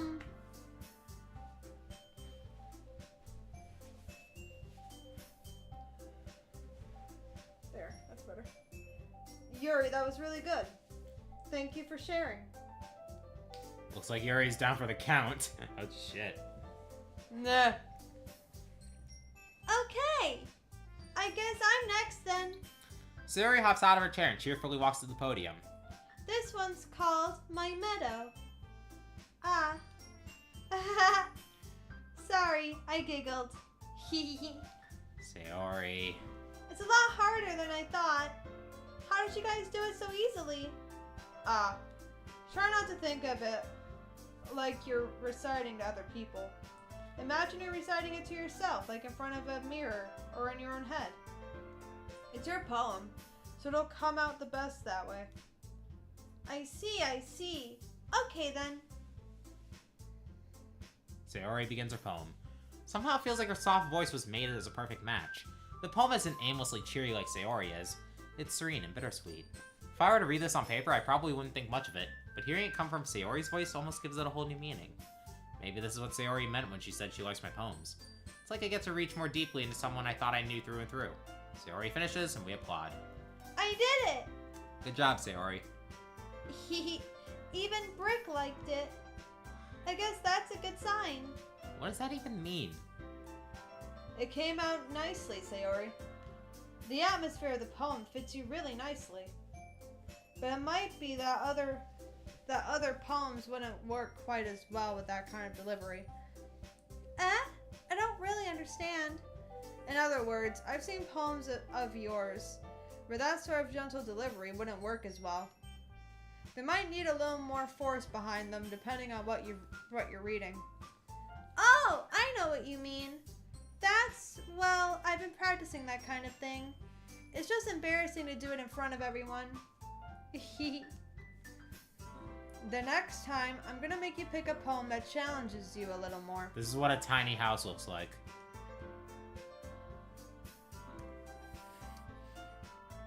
Yeah. Yeah. We don't have much time before the festival, you know. Okay. Okay. Okay. Okay. Now who's next? Natsuki. Don't make me go before Brick. It's not like I can compare you to you guys anyway. Might as well let Brick lower everyone's standards a little before I have to do it. Natsuki. By the way, she still says that even if you're on the Natsuki route. It's fine, it's fine. Might as well get it over with. What a tsundere. But it's not like I have much of a selection of what to read. Gee, you just gathered that? No. I'll just have to go with what I wrote for today. I stand up and step in front of the podium. Everyone has their eyes on me, making me feel terribly awkward. I recite my poem. Since I'm not exactly confident in my own writing, it's hard to put energy into it. Despite that, once I finish, I receive applause anyway. Sorry, I'm not really as good as everyone else.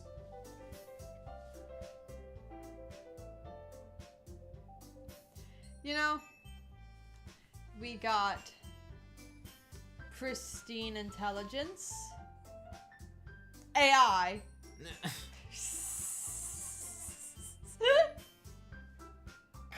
no, that's too harsh, robotic, cheerful, sassy. I guess? Yeah. Yeah.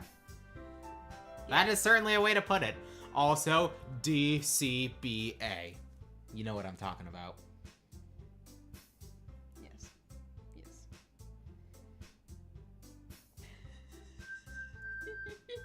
Come on. You're right, they really are. Ahem.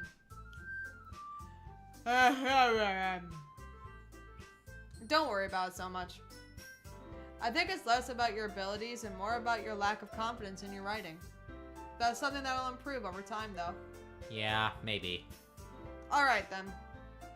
That just leaves you, Natsuki.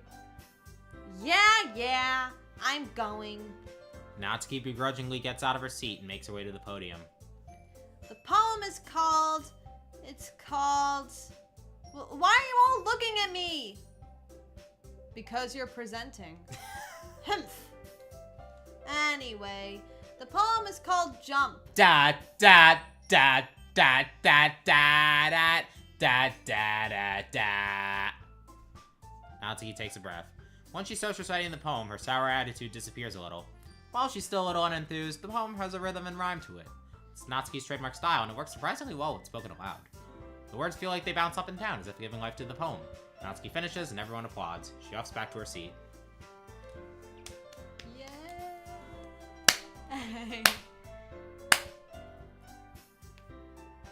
Here, one clap for everyone.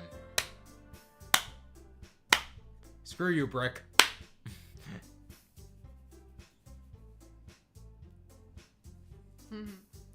That wasn't so bad, was it? I skipped one for Brick. I know. Easy for you to say. You'd better not make me do that again. Well, do you at least feel prepared enough to recite a poem in front of other people? I mean, doing it in front of other people will be way easier. I can pull on whatever face I want for other people. But when it's just my friends, it's just embarrassing. That's a surprise, Satsuki. I think it would be the other way around for me. Well, that's just how it is, so... Well, I guess in that case, you won't have much to worry about for the festival. That said, I want to thank everyone for coming through. It might be hard, but I hope that you all have an idea of what it's like now. Make sure you pick a poem and get enough practice before the festival, okay? I'll be making pamphlets, so let me know ahead of time what you'll be reciting. Jeez, should probably find some other poem to recite instead. That's fine too. Doesn't have to be your own. I'm already pleasantly surprised that you're putting in all this effort for the club. Makes you really happy. Yeah, no problem. Whack. Okay, everyone. I think that's about it for today. I know the festival is coming up, but let's try to write poems for tomorrow as well. It's been working out really nicely so far, so I'd like to continue that. As for the festival, we'll finish planning tomorrow and then we'll have the weekend to prepare. Monday's the big day. I can't wait! I can do this. I can do this. Alright. I stand up. There's no way I'll be able to find the same enthusiasm as Sayori and Monica, but I'll do my best to get through it. If it's for the sake of the club and impressing Monica, then I'll have to do my best. Ready to go, Sayori? Yep! Look at you two! Always going home together like that.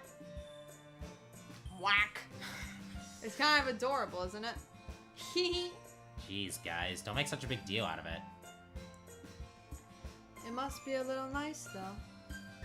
Well, how am I supposed to respond to that? It's okay, Brick. You don't have to say it. Whatever, let's go already. I walk home with Sayori once more. Even though it's only been a few days, a lot of things have really already changed. But today, Sayori's being a little quieter than usual on the way home. Hey, Sayori. Okay, so this is so this we've seen before. I think it just chooses randomly if you're going down the Sayori route. Alright. Sayori, you really think I would ditch you for Yuri? But she's so beautiful and smart. Jeez. I already see her in the club every day. Besides, you always seem to really like going home together. Just ruined that for you. You're so silly, Brick. You think about me too much sometimes. Yuri would deserve it. Would deserve it if she wanted it, so... Sayori, I've already made up my mind. I really can't figure it out sometimes. Sorry. Besides, what's the point in speculating something that's never going to happen? Kind of weird thing for Sayori to care so much about. But I want to respect her and keep her happy too. Then again, the festival is only a few days today. Who knows what will happen in that time. Alright. I want to at least get 11 Sayoris down before I go and take a piss. Flower. We know Flower is one of them.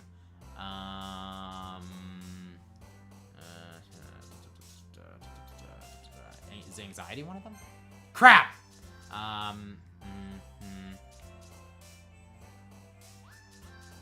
No, I don't trust that one. Calm. Calm. Yeah, thanks. Alright. Fireflies. Yep, Sunset. Awesome, we know that one. That's 6. So, Tears. Yeah, we got that one.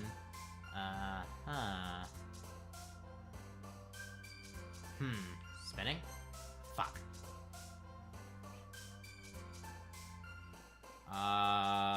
Cry. Feather. Sunny.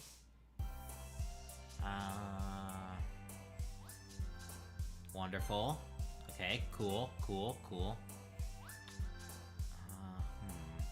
Nature? Nice. Family. Alright, I think that's enough to be majority Sayori. Time to take a piss. I'll go after you.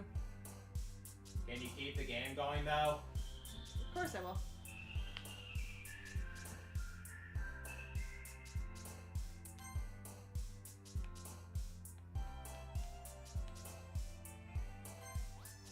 Dang it.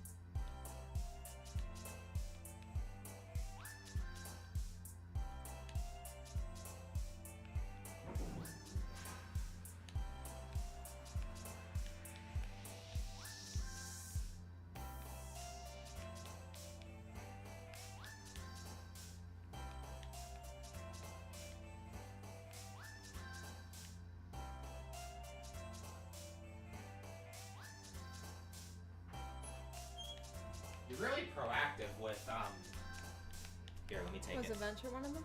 I think so, but let me take it. Let me... Okay, there we go. You're really proactive with keeping the soap stocked. Yep. Make sure you do it all the time when it gets low. I do it for my room too. No, it's off of me, my head. Hate wearing them. Hi guys, it's just me. It's just me for the next few minutes. Alright, happiness has got to be one of them.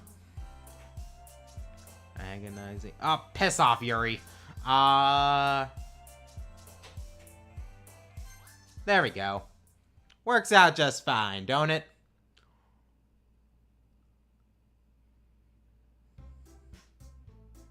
Oh, come on.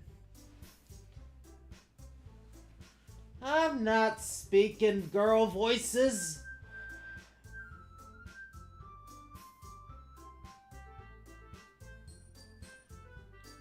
So, chat, you looking forward to the horror?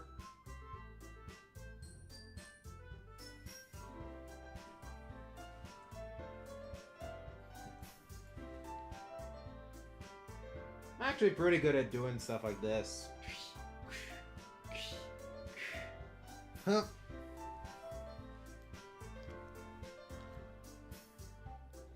So am I, chat. So am I.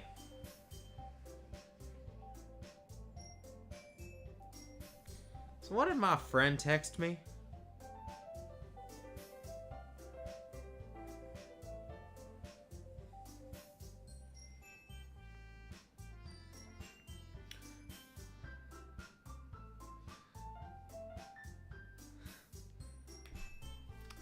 A friend of mine went to GameStop for a shiny Pokemon code, didn't get it, and got Sonic Colors DS instead.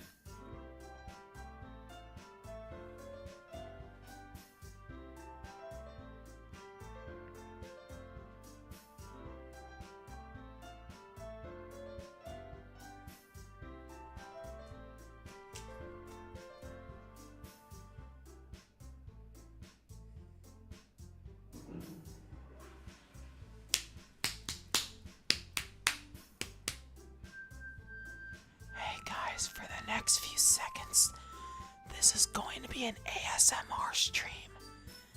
So, the first thing we're going to do is question, what is the wind velocity of an unladen swallow?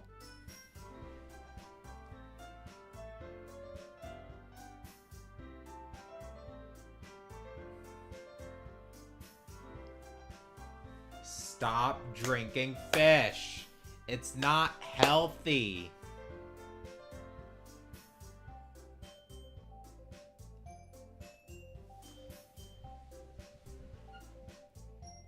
Then a pencil flies across the camera.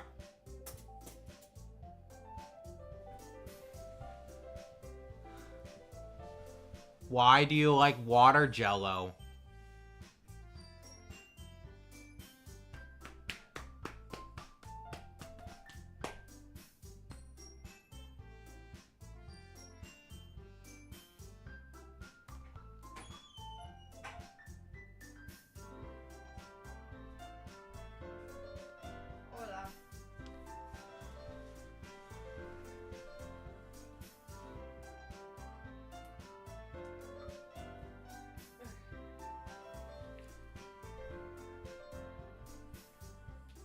Yeah, of course.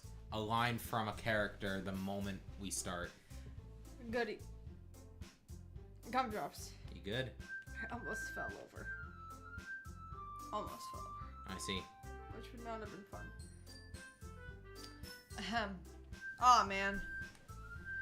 I'm the last one here again? Don't worry, I just walked in too. Hold on a second, I just realized something.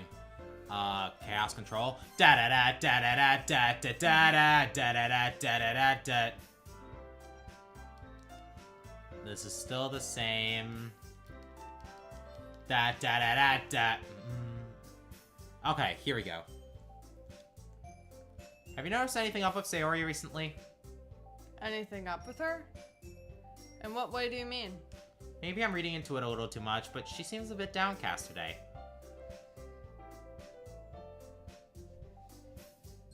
Oh, you think so? I can't say I've noticed anything about her. Monica peers across the room at Sayori, who is idly dragging a rubber eraser up and down her desk. Maybe there is something on her mind. But I'm surprised I'm not the one asking you, Brick. You certainly know her a lot better than I do. Yeah, but she's never really like this. She's always talked to me about things that bothered her. But this time, when I asked her, she was really dismissive. Sorry, I know it's not your problem. I just wanted to ask if you knew anything, so I'll drop it now. No. It's important to me, too. I mean, I'm also friends with her. And I also care about the well-being of my club members, you know? Maybe I'll try talking to her myself. Are you sure about that? She seemed like she wanted to be left alone. Are you sure? Maybe she just has a hard time bringing it up with a person of interest. Person of interest? What do you mean by that? I'm saying that maybe the thing on her mind is you, Brick. Me? How on earth would you come to that conclusion? Well, I probably shouldn't say too much, but Sayori talks about you more than anything else, you know? Huh? She's been so much happier ever since you've joined the club. It's like an extra light was turned on inside of her. What? No way. Sayori is always like that. She's always been full of sunshine. It's not any different now than it always has been. You're so funny, Brick. Have you thought that maybe you've always seen her as so cheerful? Because that's just how she is when she's around you? What happened there? I was trying to make sure that I was reading that right. But then I read it in not the correct tone. Honestly, that probably was fine. And my brain went, yeah, oh. I see. Yeah. Sugar, you don't have an iron deficiency, do you? Really gonna need to meet that person, am I? What? Oh, Kyle and Paul have another person in the server Oh. that I will more than likely meet eventually. I see. Which I kind of don't want to. But anyways. I said too much. I'm sorry. What do I know anyway? I didn't mean to jump to conclusions. So you should just forget about what I said. Excuse me? I'll try to talk to her, so try not to think about it for now. Alright. Monica smiles meaningfully. No, she said to forget about it. I already know that I won't be able to get her words out of my head. Monica stands up from her desk and walks across the room to where Sayori is sitting. I watch her kneel down next to Sayori and gently talk to her. She's keeping her voice so quiet that I can't hear her from her. I'm sure she's probably saying some blunt truths that'll only make Sayori feel even worse. I sigh and sit myself down. I know Sayori told me not- Okay, this is the same, this is the same, this is the same. Nothing I can do besides wait for Monica. Oh, it just doesn't have anybody else say anything. Sorry, I just realized this is all the same. Make eye contact with Monica. Alright. Okay, well that was shorter at least. Alright, honey. This is gonna be different.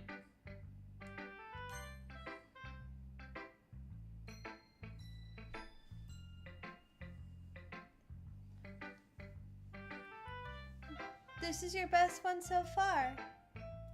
It's really nice. It's really nice, Brick. Thanks. Mm-hmm. Sayori, you've been a little quiet today. Is everything alright? Of course.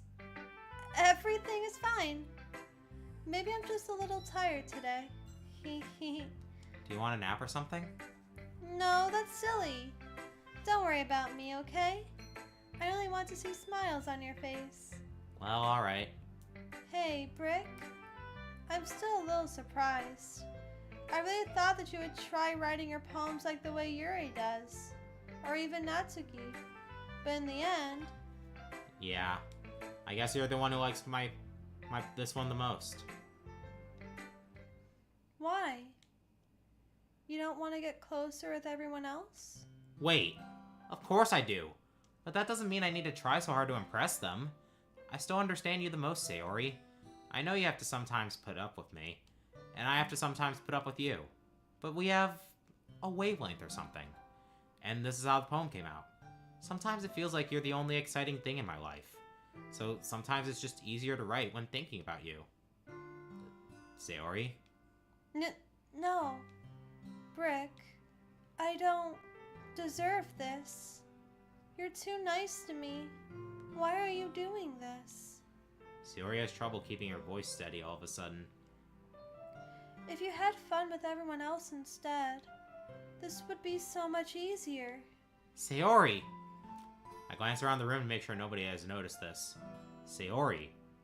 I've probably never said this before, but I don't understand what you're feeling right now. Tell me what will cheer you up. Sayori shakes her head. She sniffles and keeps shaking her head. Finally, she gathers herself and puts on a smile. It's nothing, Brick. It's just a little rain cloud. I'm sorry you had to see that. I promise it won't happen again. Just smiles from everyone, okay? Ah, Rouse vibes intensifying. That's all that matters. Go play with everyone else. I'm gonna go home a little bit early today. Sayori! Tell Monica I wasn't feeling well, okay? I'll see you tomorrow. Before I can say anything else, Sayori cheerfully walks out of the classroom, humming to herself. Rouse vibes intensifying.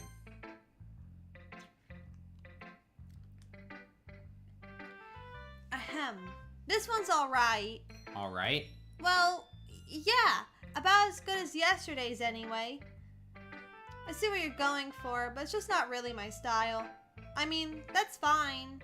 I'm mostly just glad that you're trying a little bit. Well, of course I'm at least trying. Why are you so emotionally invested in my poems anyway? Isn't that more of a compliment to me? No, gross! It's not like I care. It's just that one of us in this club has to make sure you're not slacking off. Really? Well, what if you ended up just scaring me away? That's, it's not like you would actually do that. Yeah, you're right. It's kind of fun to hang out here even if I have to put up with you. Gah! Natsuki's elbow connects with my stomach. Oh, maybe I won't mind scaring you away after all. I was just joking. Oh, I know. Don't worry, I was too. Yeah. How the hell do you call that a joke? It seriously hurt. Well, maybe it was funny to her. Guess that's kind of the point. Should really just watch my mouth around Natsuki. Anyway. Natsuki pulls her poem out to me like nothing even happened. I'll be your beach. Your mind is so full of troubles and fears that diminished your wonder over the years. But today I have a special place. A beach for us to go. A shore reaching beyond your sight. A sea that sparkles with brilliant light. The walls in your mind will melt away before the sunny glow. I'll be the beach that washes your worries away. I'll be the beach that you daydream about each day. I'll be the beach that makes your heart leap in a way you thought had left you long ago. I can't read this without thinking about how Game Grumps turned it into a song. You know, it does have the rhythm of a song, and that being the chorus. Let's bury your heavy thoughts in a pile of sand. Bathe in sunbeams and hold my hand. Wash your insecurities in the salty seas and let me see you shine. Let's leave your memories in a footprint trail, set you free in my windy sail, and remember the reasons you're wonderful when you press your lips to mine. I'll be the beach that washes your worries away. I'll be the beach that you daydream about each day. I'll be the beach that makes your heart leap in a way you thought had left you long ago. But if you let me by your side, your own beach, your own escape, you'll learn to love yourself again. Yeah. I feel like I kept writing about negative things, so I wanted to write something with a nice message for once. Besides, the beach is awesome. Kinda hard to write anything negative about the beach. Tsunamis, sunburns that can lead to skin cancer, pufferfish. And so you decided to write about the beach first and then come up with the message later? There's no need to talk about the negatives about the beach. We know there's dangers about going to the beach. We do not need to share the dangers about going to the beach. Like a skeleton randomly coming out and eating you. What? I meant... It's not what I meant. I'm... What did I mean? I don't know, and I don't care. Let's move on. I'm tired. I'm losing my mind. Anyways. First time? It won't be the last. Yeah, well, it's only because of what happened yesterday. I mean, after Yuri and I realized we kind of wrote about the same thing. She wanted to pick a topic and have us both write about it or whatever. Ugh. You can really see her doing that too. Making us write about a simple topic then trying to impress me by coming up with something all fancy. Well, it's not like I care. I just did anyway. I mean, I guess mine ended up being kind of metaphorical too. There's nothing wrong with doing that once in a while. At the very least, it was good practice. Now kiss.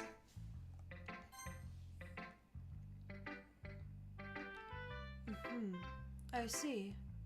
I think you're improving at writing in general, Brick.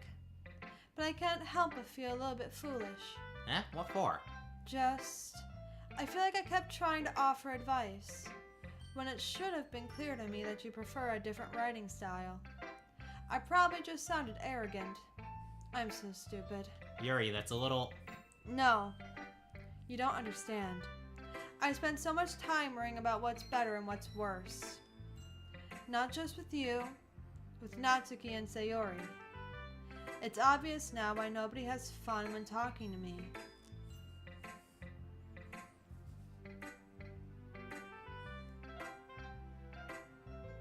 Ah, I see. I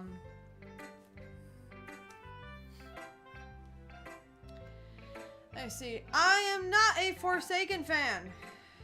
I don't know. I'm not a fan of the puzzles that you would do with it. It's just not my thing. I'm a Dandy's World fan. I know. I can't read. I'm a Dandy's World fan. Teehee. Teehee. You know you love me. Yes, I do. Ahem. And because of that, I'll just keep my mouth shut about your poem. Yuri buries her head into her arms on her desk. Hey, the skip button is disabled. That's not the first time I've seen her do that. I don't think it's ever as bad as you make it sound in your head. I think if people really didn't like talking to you, then it would be a lot more obvious. I know that you like to read deeply into things, but some things are just worth taking at face value. I've gotten so used to it that it's hard for me to comprehend any other possibility. Gotten used to what? Reading deeply into things? Being disliked. Yuri. What am I saying? I'm sorry. I never meant to bring this up. Yuri turns away from me. You should go. Huh? Please. Please don't look at me right now. I want to do some thinking. Are you sure? Yuri nods. Alright, leave Yuri be. Comforting or reassuring her is nearly impossible as it is. So when she wants to be alone, I think anything I say could only make things worse. I feel bad, but thankfully she doesn't take it out on me. I'll wait until she's feeling a bit better. Hey, excuse me? Oh, you only get to read one of them, don't you? I see. Hold on a second. If I just pull up the cross-verse adaptation of Doki Doki Literature Club...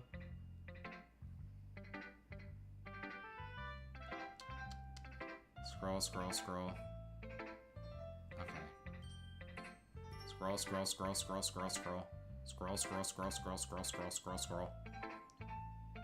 Scroll. Where is the damn thing? Oh, fuck. I didn't actually do that. Okay, let me do this instead.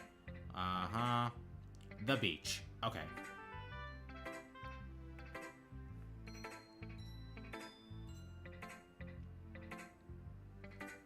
Yeah, you don't deserve to miss out on that. Ahem.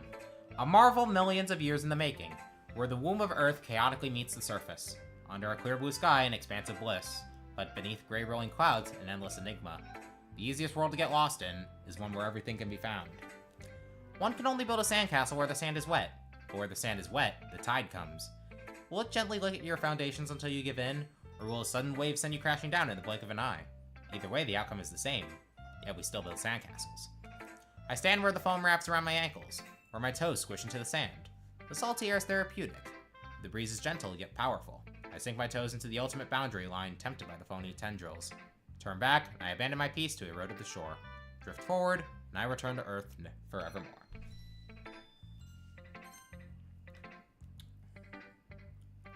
Hi, Brooke. Have you thought about what you want to submit to perform at the festival? Being in this club is one thing, but performing in front of a bunch of people? I'll have to give it some more thought. Okay, this is... I think this is the same. Alright. Let Monica take the poem I'm holding in my hands. It's kind of funny. How so? No, not the poem. I mean, it's funny how your poems and Sayori's poems have been getting more and more similar to each other every day. I'm surprised you're so in sync with her. Then again, you've been spending a lot of time together lately, haven't you? I guess you could say that. Although we kind of grew up as best friends, I haven't been seeing as much of her this past year. But since I joined this club, we've been spending a lot of time together again. I see. That reminds me. About how Sayori's been a little off today. Yeah? Did she tell you something? Well... Brick, you haven't been flirting with her, have you? Of course not! Been treating her like I always do. Alright. Just making sure. I know how much you care about her. It would be terrible if something bad happened to her, so keep an eye on her.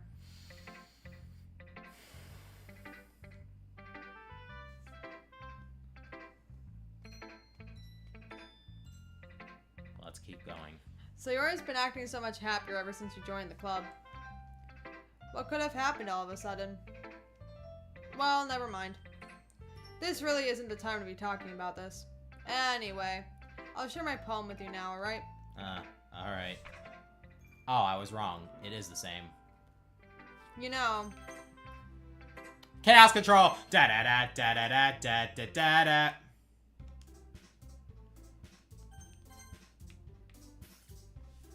Start from OK, you three. Okay, you three. We're all done sharing poems, right? Why don't we start figuring out... Ahem. Hold on a second. It's just me, or did you say something strange just now? Something did sound a bit unusual. That's right. You deviated from your usual catchphrase when addressing the club. Catchphrase? I don't have a catchphrase. Jeez. Why is the mood so weird today? Look, even Yuri isn't immune to it. Stagnating airs, common foreshadowing that something terrible is about to happen. In your books, maybe. Look, the only thing different is that Sayori isn't here. Ah, it seems you're right. Sayori always helps lighten the mood a little bit, doesn't she? It's almost like everyone's balance is thrown off a little when she's not around. Where the heck did she run off to anyway? I thought she just went to pee. Natsuki, please, show some decency. Oh, come on! She wasn't actually feeling too well and went home early. Is that so? I hope she's alright. Seriously? Of all the times to not go home with her, you pick the time she's not feeling well? So much for you two being all lovey-dovey. No! First of all, stop misunderstanding my friendship with Sayori. And second, she's kind of been avoiding me today, so I didn't want to force it. Who? Oh my god, Yuri. Curious expression coming from Yuri of all people? Calm down, guys. I talked to her earlier and everything is fine. What did she say? Anyway, we need to figure out the rest of the festival preparations, so... Okay, cool. Yeah, ignore me, you bitch. Yes, I will ignore you.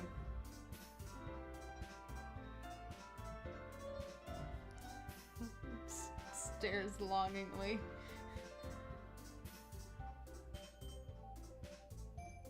Come on! Yes, I'm gone.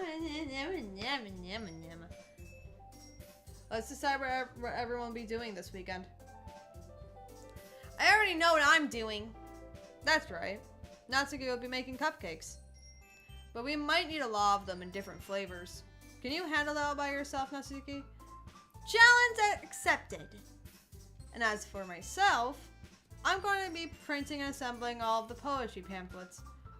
Sayori will be helping me design them. And as for Yuri... Yuri, you can... Guys, can you help me come up with something for Yuri? I'm useless. No, that's not it at all. You're the most talented person here, you know? Now Natsuki's pouting too. Jeez, even I can tell now. I guess I never gave Sayori enough credit, but I can tell things are even harder on you when she's not around. That may be the case. But if I can't also be a leader on my own, then I won't grow as a person. So, Yuri, you have beautiful handwriting, you know? So you should make some banners and decorations to help set the atmosphere. Atmosphere? About that. I love atmosphere. Yuri's expression suddenly changes as she stares at her desk in focus and starts nodding to herself. Your mind is already racing, I see. That's great. You'll be a wonderful help, Yuri. But anyway, that just leaves you, Brick. The one who is truly useless. Tagline for the game. Yep. Don't say that. In fact, both Natsuki and Yuri have some pretty heavy tasks to handle. It would probably go a long way to give one of them a hand. You could always help me out as well. I would be really appreciative of that. That's... Is Monica suggesting I spend the weekend with one of my club members? How on earth are they gonna respond to a suggestion like that? I suppose I wouldn't mind a bit of help.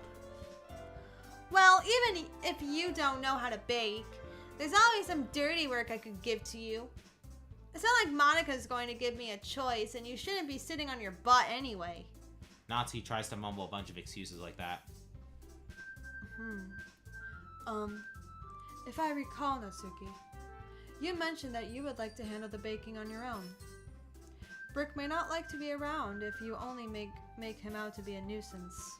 So therefore, he may be more suited to assisting with the decorations. Hold on! I never said that! How hard could it be to make a few decorations anyway? Sounds more like you're just making excuses for Brick to... What are you saying? It'll be extremely meticulous work. And baking isn't? Just what do you think? Guys, let's settle down for a moment. In the end, I think it's up to Brick to decide how he'd like to contribute. Besides, he hasn't really gotten the chance to spend any time with me yet, you know? So I'm sure he's interested in... You literally just said... I'm surprised as well. Sorry. I was just saying, though. Jeez. Can we just settle this already? Yeah. Brick, you're okay with this, right? In the end, it's up to you. Of course. Very well. In that case... Everyone looks straight at me. But of course I'm gonna go with...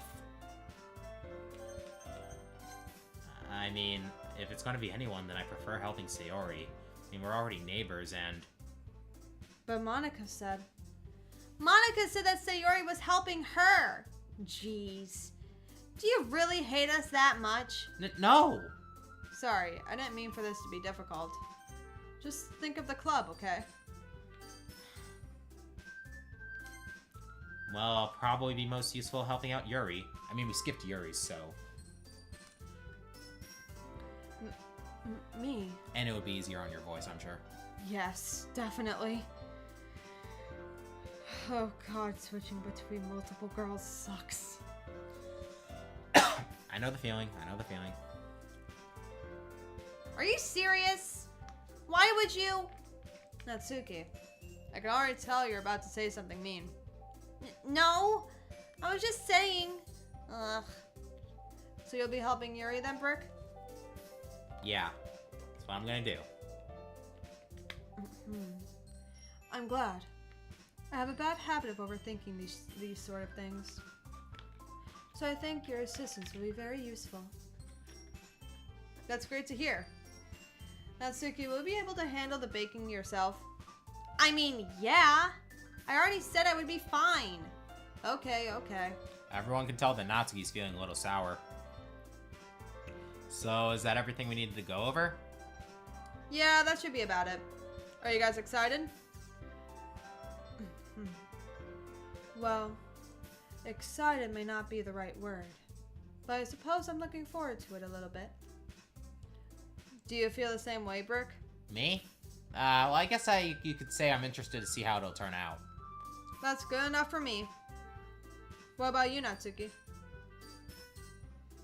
Natsuki. What? Why is everyone yelling at me? I didn't even do anything. No, that's not what I meant at all. Yuri anxiously glances between everyone in the room. I'm sorry for this. I don't really know why Brick picked me. And also, your cupcakes are the best cupcakes I've ever had. They go really well with my tea. And nothing that I do for the event will compare to that, so... I get it. I'm kind of surprised, though. Why? Well, I'm the one acting immature. I already know that. But you're trying to cheer me up all of a sudden. I know I'm not very good at it. I'm sorry if I said something bad. Natsuki isn't the only one surprised. Monica and I are also taken aback by Yuri's words. When she already has trouble with words, trying to cheer someone up must be far out of her own comfort zone. But I begin to understand. Yuri was trying to sound like Sayori. Even if it didn't work perfectly, I can tell she tried to say something Sayori would say at a time like this. Because Sayori always helps everyone smile and feel good about themselves. No! I kind of appreciate it. I'm sorry for making a big deal out of nothing. But I'm going to say this. You better bet that my cupcakes are going to be the best part of the whole event. I believe you. Yeah, I hope to see everyone do their best. But with that, there's nothing more for today. So I guess it's time for us to head out. Alright, let's get out of here then. Everyone packs up their things. I start to follow Monica and Natsuki out the door as they chat between each other. Huh? Turn around. Sorry. I realized that I don't have any way of contacting you this weekend. Oh, you're right. Can't believe that slipped my mind. Should I give you my phone number? I think that'd be the best way, yes. Alright then. Yuri and I exchange phone numbers. Okay. Then I'll be stopping by your house on Sunday. Huh? My house? Is that a problem? No, not at all. Just thought that I would be the one going to your house since I'm the one helping you. I suppose that makes sense. But if you don't mind, I think I would prefer going to your house. Alright. In that case, it won't be a problem. I decide not to press Yuri for a reason. It's not like it should matter much either way, so I'll just need to make sure my room is clean. Hope I managed to make myself useful in some way. Not nearly as creative as you are. Don't underestimate yourself, Brick. I think that we'll make a very productive team. Even if you only choose me because you felt bad or something. Wait, you don't actually think that, do you? I don't know. It's difficult to come up with any other reason you may have chosen me. You're forgetting the one reason with the most common sense. I chose to help you because that's what I want to do. But... Yuri thinks to herself with an extremely tense expression.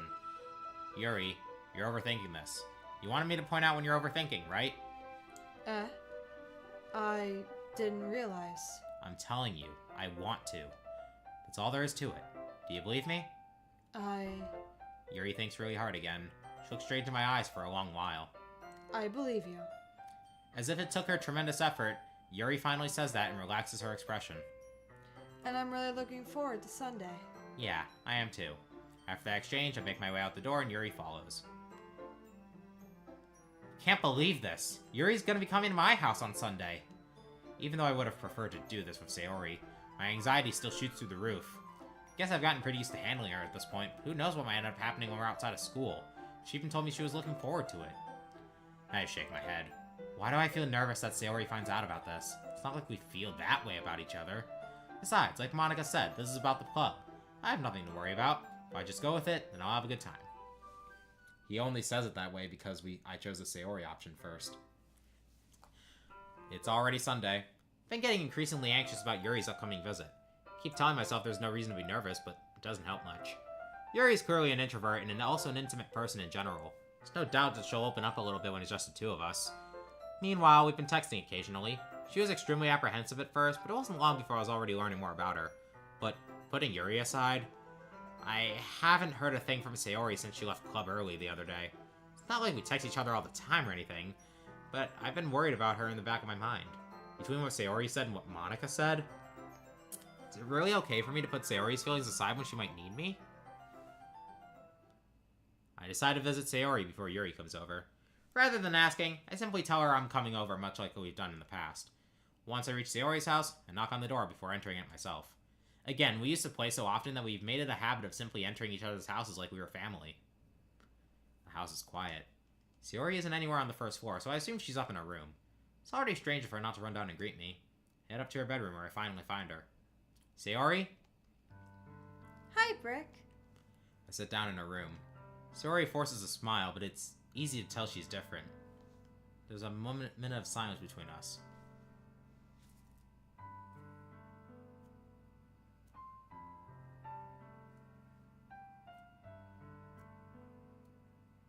I'm not doing it.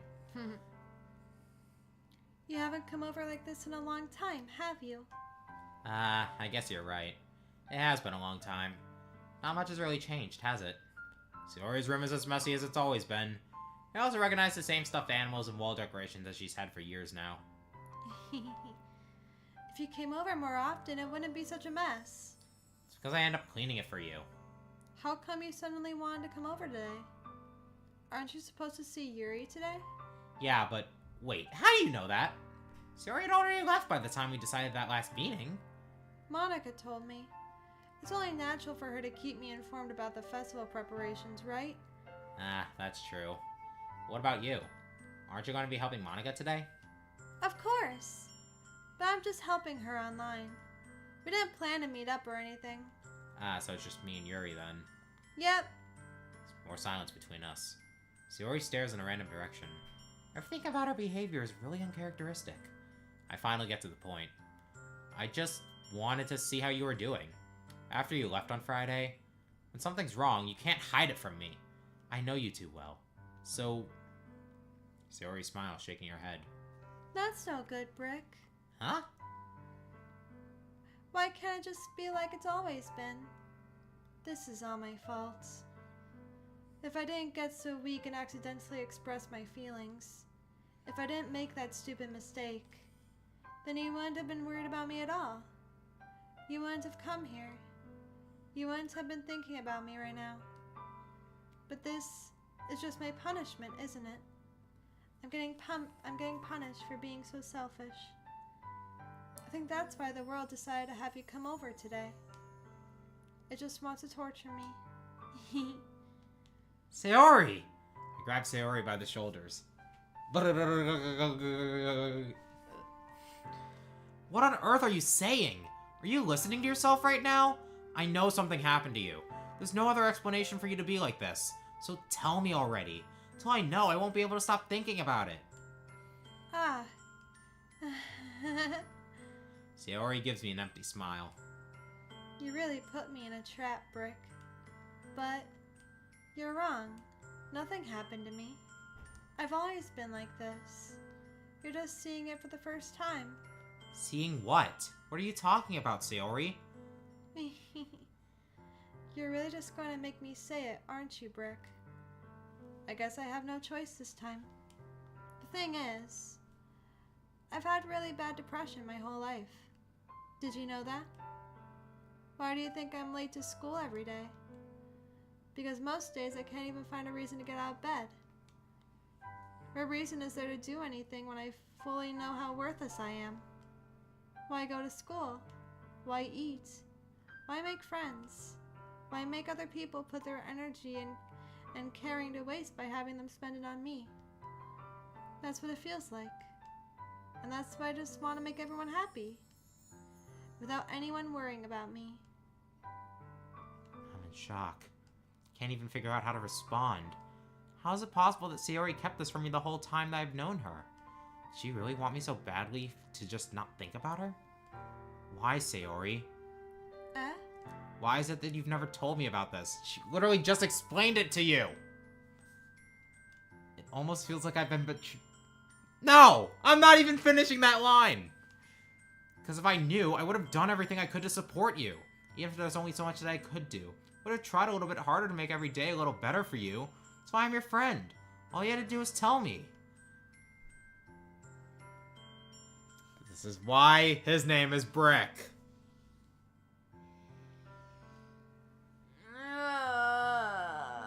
The therapist in me is screaming internally. This is why you don't. Okay, so anyone who wants to be a good friend, do not fucking say what Brick is saying. At all. Just don't. The end. Finito. Ahem. You don't understand at all, Brick. Why do you think I didn't tell you? Because if I told you, then you would have to waste effort caring about me instead of doing important things. I don't want to be cared about. It's bittersweet when people try to care about me. It feels nice sometimes, but it also feels like a bat being swung against my head. That's why I wanted so badly for you to make friends with everyone else. Helping everyone be happy together is the best thing for me. But then I discovered something else, too. Seeing you make friends and get closer with everyone in the club, it feels like a spear going through my heart. So that's why I decided the world just wants to torture me. Every path leads to nothing but hurt. You're right that I don't understand. I don't understand your feelings at all, Sayori. But I don't need to understand. Whatever it takes for me to help you stop hurting, that's what I'll do. No, Brick. There's nothing. Nothing at all. The only thing that could have helped is if everything could be like it always was. But I was selfish. I finally showed you what a horrible person I am. Tears streaked down Sayori's face. I made you join the literature club because I was selfish. And I was punished by my heart hurting in a way that I couldn't understand. And I came here and I made you hurt too. I'm just weak and selfish. That's all I am. And that's why I'm going to accept these punishments. Because I deserve every last one. Without thinking, I once again grabbed Sayori's shoulders. This time, I pull her into a tight embrace. Brick. Sayori, I don't care if you feel selfish. I'm really happy that you convinced me to join the club. Seeing you every day makes it worthwhile enough. If I make friends with everyone else, then that's just a bonus. But please, never underestimate how much I care about you. I wouldn't have it any other way. Brick. Sayori isn't hugging me back. Despite my arms being wrapped around her, Sayori's arms remain at her sides. She starts sobbing next to my ear. No. Don't do this to me. Please don't do this. Brick. Sayori barely manages to speak between her sobs. I don't know if I'm doing the right thing, but all I want is for her to know that I care. If you have it in you to call yourself selfish, then you have to let me be selfish too. No matter what it takes, I'll figure out what needs to change. I'll make these feelings go away. Quit playing Splatoon 3! And if there's anything that you need me to do, then you better tell me. I'll get mad if you don't. Ah! He's so dumb. He's so dumb. Honey, Patrick Star has more intelligence than him.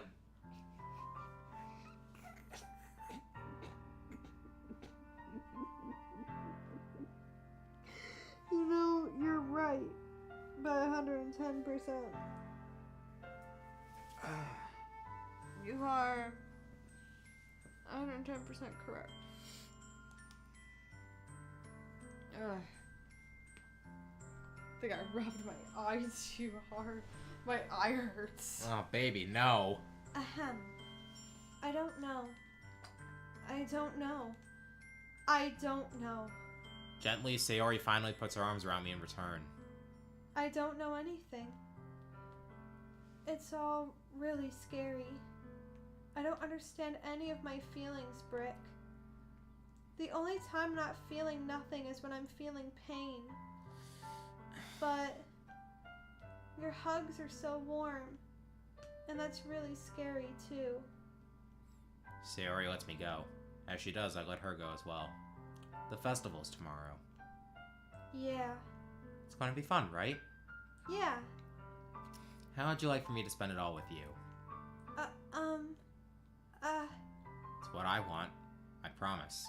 I think that would be nice then. Yeah. Sayori wipes her eyes. If I could spend the whole day here, I would. Of all the days, this has to be the one where I have other plans. What about Saturday? Maybe I should cancel. No, don't. Please don't. If you did that, then I really wouldn't forgive you. But it's almost time for Yuri to meet me at my house. At the very least, do you want to come along and help out? It would be fun. To my surprise, Sayori shakes her head. I'm sorry.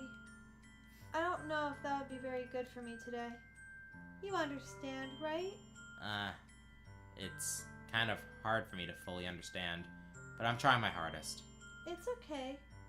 Don't worry too much about it. I'll see you tomorrow, okay? Alright, I look forward to it. I say goodbye to Sayori and exit her house. On the way home, I find myself still feeling uneasy, but it's hard for me to keep thinking about it when Yuri's about to come over, too. I think Sayori is right. I shouldn't be worrying too much. We're definitely going to have a great time tomorrow. Just focus on what's ahead of me. I hate this guy. Honey, you're gonna become like Anais. Oh, shut up. You're gonna become like her. She face palms too much. I know he's stupid. You don't want to become like Anais. As I approach my house, I see something that makes me feel a moment of panic. Yuri? Ah, thank goodness. You're a little early. Sorry I wasn't home yet. Were you waiting for a long time? No, I just got here. But I started to get really nervous when nobody answered the doorbell. You always could have texted me. If I had known, I would have reassured you and hurried more on my way home. Ah, I suppose that's true. I didn't think of that for some reason. Should be common sense to do that, but I decided to ignore it. Anyway, let's go inside. I see you brought a lot of stuff with you. That's right. And did you manage to find everything I asked you to buy as well? Yeah, pretty much. At least I hope I got everything right. I'm sure we'll be fine. I take Yuri to my room. The first thing she does is glance around curiously, which makes me feel anxious. It's so clean. I cleaned it before you came over, so... That's very considerate of you to do. No. I'll be really embarrassed for my room to be a mess while you were here. Well, I do enjoy cleaning. I would have gladly helped you clean. That would be even more embarrassing. Wait, don't look in there! I snatched Yuri's wrist, which is in the process of opening a desk drawer of mine. I'm sorry, what is it? Physical porn in 2017? Probably. A magazine. Manga. Just, let's keep going. I'm sorry. I wasn't thinking for some reason. I was just spacing out. It's fine, it's fine. I let go of Yuri's wrist. She puts both of her hands firmly in her lap as if making sure she's keeping track of them. So, should we get started? Yes. I have a few things planned that you can help with. Decorations and other atmospheric enhancements. Atmospheric enhancements? You know. Mood lighting, aromatherapy candles. Oh, wow. Didn't know you planned on taking it that far. Of course. I want to help take our guests to a faraway place. Although many will stop by just out of curiosity. And for cupcakes, I guess. I'm determined to provide an experience that will leave them wanting more. That's great. It's easy to forget that you're a pretty intense person. Intense? I guess that's the best way to put it. Is that a bad thing? No, not at all. Something that I like about you, actually. Is that so? That makes me feel relieved. And kind of happy. Yeah, no need to be so anxious. You can relax a little. Relax. I brought some things for relaxation. I was going to use them during the poetry event. Oh yeah? Like what? Let's see. Yuri rummages through her bag. She pulls out a few candles and a wooden cylinder-shaped object. I did some shopping on the way here, so I happen to have these in my bag. I plan to cover the windows in black paper and use the candles to light the room. I think that would be amazing, don't you? Yeah, that would be really neat. What's that wooden thing, though? Oh, this? It's a diffuser for essential oils. How familiar are you with aromatherapy? Not familiar at all. Ah, is that so? It's one of my favorite contributions to a positive atmosphere. Depending on the oils or herbs you choose, you can change the mood of the air itself. You can even feel it permeate through your body. You might want to put the glasses back on. Yeah, the M and the E kind of blended together a little there. Even though my eyes are really tired. Do you want to just keep them off a little longer then? I'll be alright. Alright. I gotta wear them more often anyway than I do. I see. Especially for my computer. Mm-hmm. Ahem. Relaxation, positive energy, romance, reflection. It's almost like magic. Yuri takes the cylinder and pushes a switch on the bottom. In just a moment, a thin ray of vapor begins to spout through a small hole in the top. Wow, that smells wonderful. What kind of mood is that one for? This is a jasmine essential oil. It smells a little sweet and flowery, right? Yeah, that's a good way to describe it. I chose jasmine for the event because it provides more than relaxation. Jasmine enhances your emotion and helps you feel them flow through your body.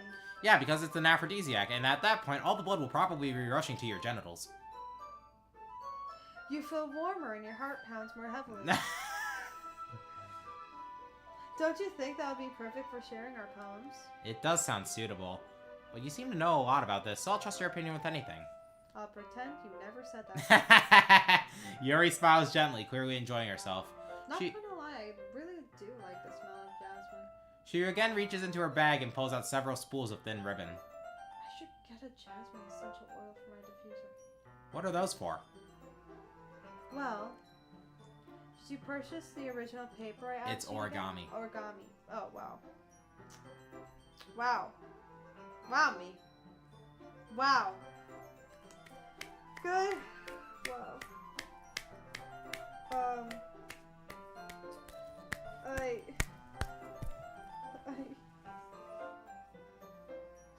So ashamed of myself. So ashamed. Keep it going. Did you purchase the origami paper I asked you to get? Yeah, I have it over here. We will be using the paper for folding the origami. What I'd like to do is write a different word on each paper. We'll need about 100 of them. Oh yeah? What will those be used for? What kind of ritual? What? Insani texted me saying she's doing a ritual. Ritual? I don't know what kind of ritual. Would it be a moon one? I don't know. Moon? Sun ritual? There's a lot of different rituals out there. By the way, Insani, Yuri on screen, look at it and froth. Nah. I really want her sweater, though. Hmm. Although, I hate turtlenecks. Really? Yes. I don't like the thought of having, like... The only thing I like around my neck is a necklace. Not clothing-wise, unless it's a scarf. In which case I don't mind. Okay. But a turtleneck... I see. Yeah.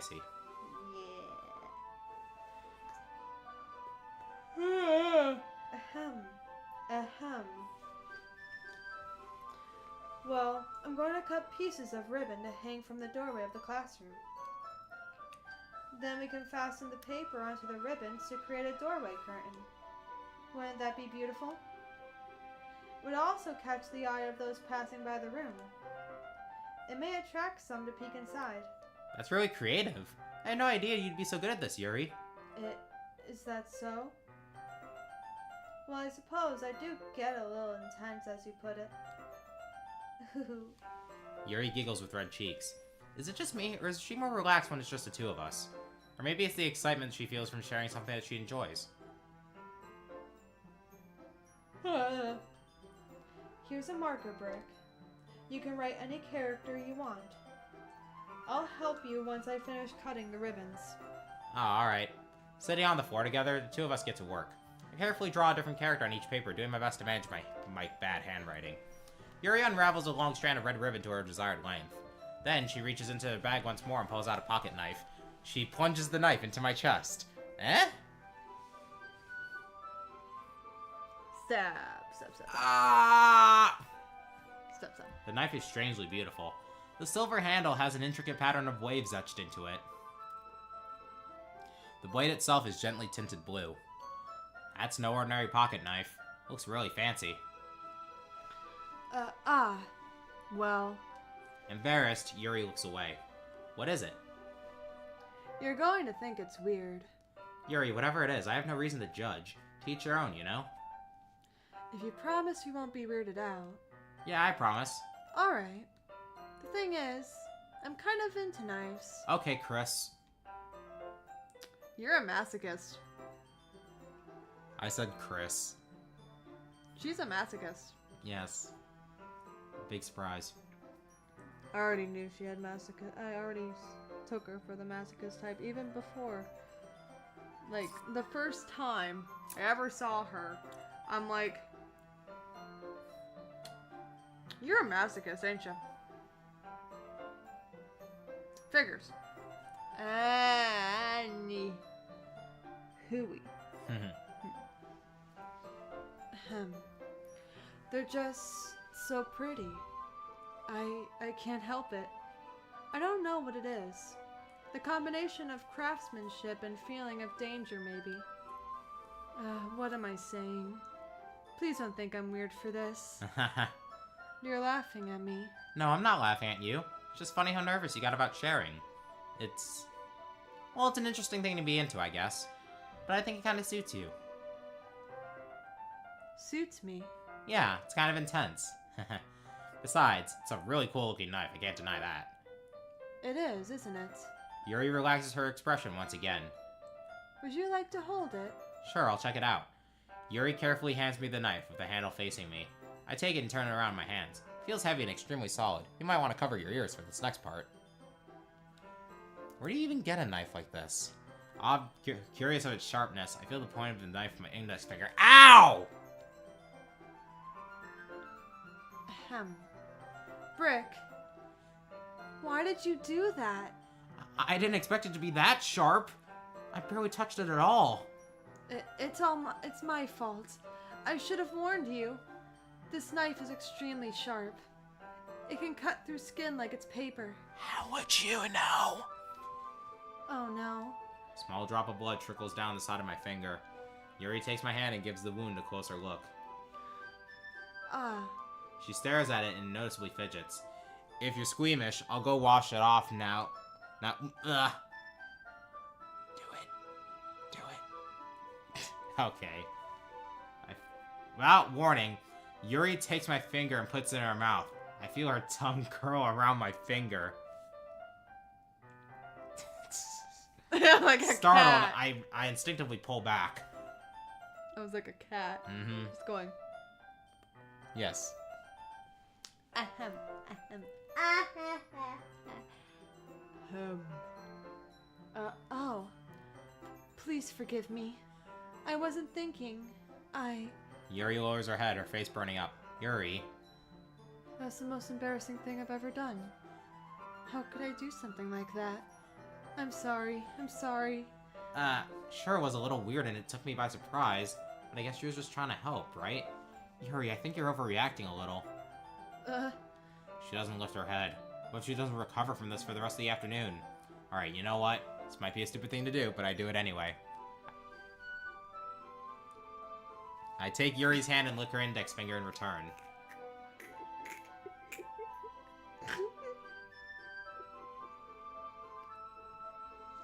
The things we do for the bit. Yes. Ahem.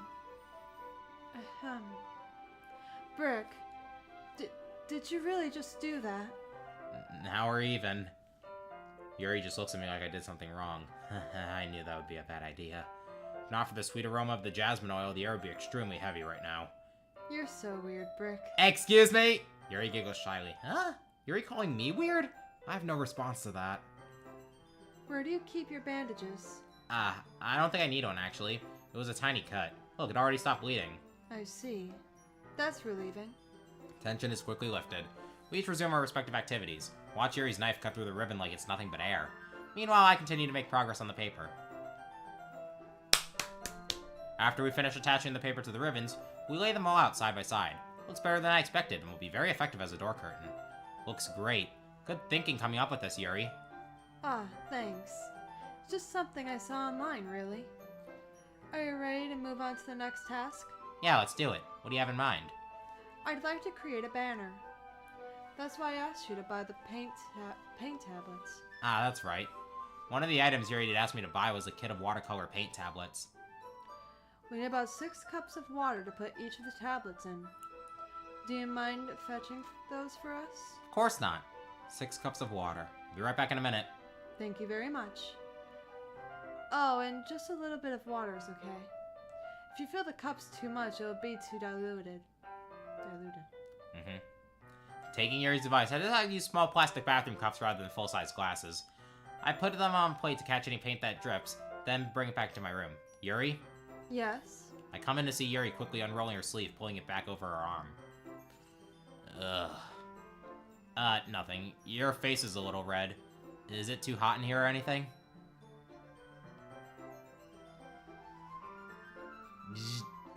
Breathe me! Breathe!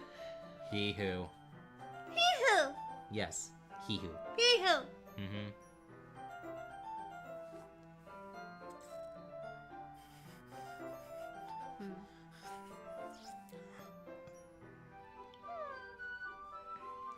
Come on, get reading.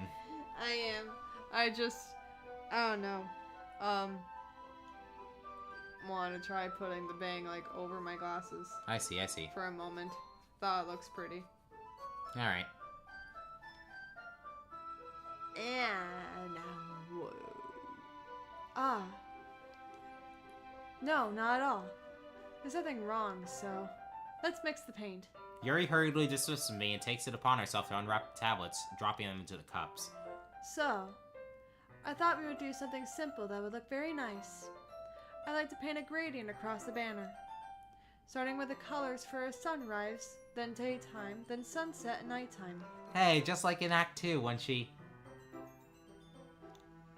Once it dries, I'll write an inspirational quote across the banner. We can hang it on the wall behind the podium at the front of the classroom. Ah, neat. What are you gonna write? Well, it will be more fun to surprise you. Yuri smiles at me. If you say so. After rolling out the banner, Yuri and I kneel on opposite sides so we don't get in the way of each other. Yuri uses a brush and adds a few dots of different colors across the banner to serve as a color guide when we paint. This kind of reminds me of elementary school. Painting on a banner with watercolors feels a lot like the art class projects we had back then. It's relaxing. Ah, I'm sorry if this feels too childish. No, I didn't mean that at all. It's kind of fun, you know? Yeah, it is fun. I'm glad you feel that way too. Yuri stops painting for a moment, thinking to herself. For me, I don't need to go out and do crazy things to have fun. In fact, I usually don't even want to. I just like when I can spend time with one other person. Even if it's something simple like reading, it doesn't even matter if we don't talk much. Just having a friend next to me makes things feel a little bit nicer. I think that's all it takes for me to be happy. Is that so? Even if Yuri and I are quite different, I can understand where she's coming from. I feel that way about things like anime and games, where simply sharing the experience with someone can make me happy. I think I feel the same way. Yuri smiles gently. I knew you'd understand. Yuri leans over the banner to grab an unused paintbrush. But I move at the same time, causing my head to bump into hers. Yeah. Sorry! Yuri reels back, and I quickly lift my hand in surprise. Are you hurt? No, I'm not hurt. It just startled me, that's all. Sorry, I should have asked you to get it for me. It's not your fault. Ah, your face. There are droplets of paint on Yuri's face and neck. Is there something on my face? Yeah, I accidentally got paint on you. Sorry, it's totally my fault. I'll get a towel right away. I rush out and fetch a small towel, then I dampen it with hot water. I return to my room and kneel back down in front of her. Here. I get down on Yuri's face and neck with the towel. See. Ah, Is something wrong? it's hot. I just didn't expect it. Sorry, I didn't want to use cold water. Having finished, I start to retract my hand, but Yuri suddenly holds my wrist. Wait, Huh? just for a little longer. It feels really nice. I keep my hand still against Yuri's neck. She looks into my eyes. It's an intense expression that I recognize from when she reads her books, almost as if she's lost in a daze, enveloped by her own thoughts. She breathes gently, half through slightly parted lips. What is happening? Is the aroma of the jasmine oil giving me this dizzy feeling? More than likely. Yuri's gentle fingers, wrapped around my wrist, send a tingling sensation through my arm, and suddenly her face seems to be much closer to mine than it was just a moment ago.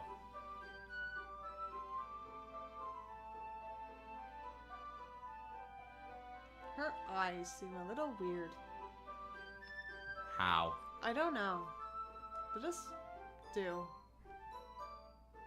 I can't tell why. Okay.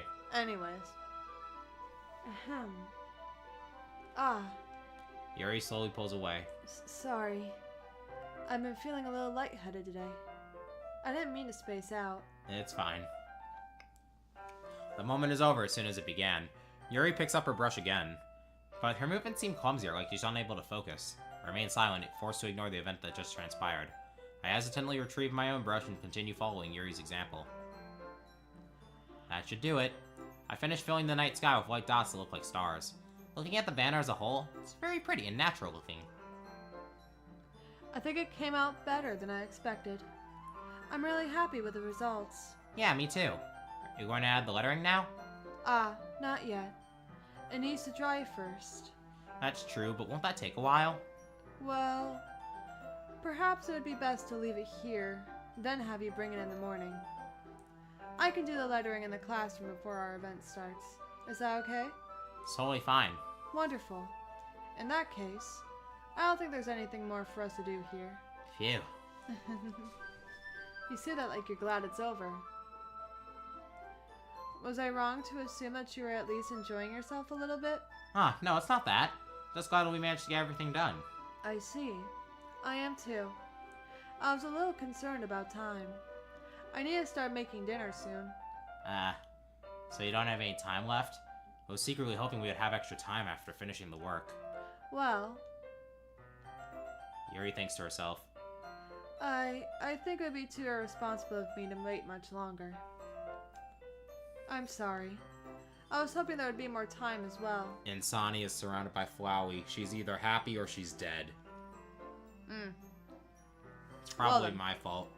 Sorry for being such a slow worker. No, it's not your fault at all. And the important thing is that we got everything done, right?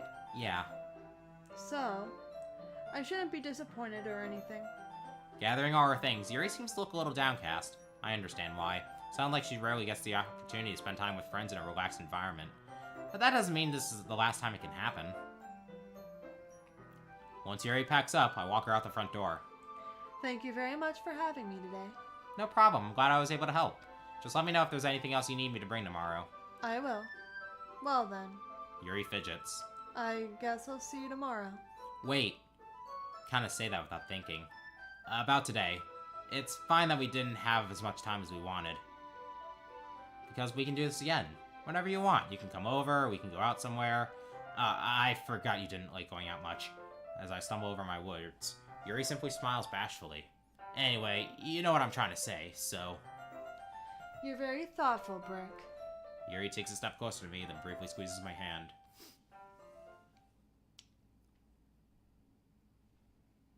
What you looking at, huh? What you looking at? Huh? Huh? Huh? I'm not in the mood. Anyway, I kind of like that about you. Well, how am I supposed to respond to that? Apart from the fact that it doesn't answer my fucking question. I don't even get a chance to as Yuri suddenly pulls back. Sayori. Huh? Ah. Hi, Brick. Sayori? Just now, we weren't... It's okay, Brick. I just stopped by to say hi. Well, it's nice to see you. I'm sorry, but I'm already on my way to leave. Aw, really? That's too bad. I'm sorry. But we'll all be together at the festival tomorrow, so that's fine, right? Of course. Sayori beams. Miku Miku beam! Yeah, so I'll see you tomorrow. Clearly embarrassed, Yuri hurries off. Sayori waves goodbye after her. Sayori, I thought you didn't want to come over today. Well, I tried staying in my room, but my imagination was being really mean to me. So I had to come here and see it for myself. See what? What are you talking about? You know, how much fun you were having with Yuri, and how close you got to her. It makes me really happy that you've made such good friends. That's all that matters to me. Tears start to fall down Sayori's face. That's all that matters to me. Why am I feeling this way, Brick? I'm supposed to be happy for you. Why does it feel like my heart is splitting in half? It hurts so much. Everything hurts so much. This would be so much better if I could just disappear. Sayori, don't say that! It's true, Brick.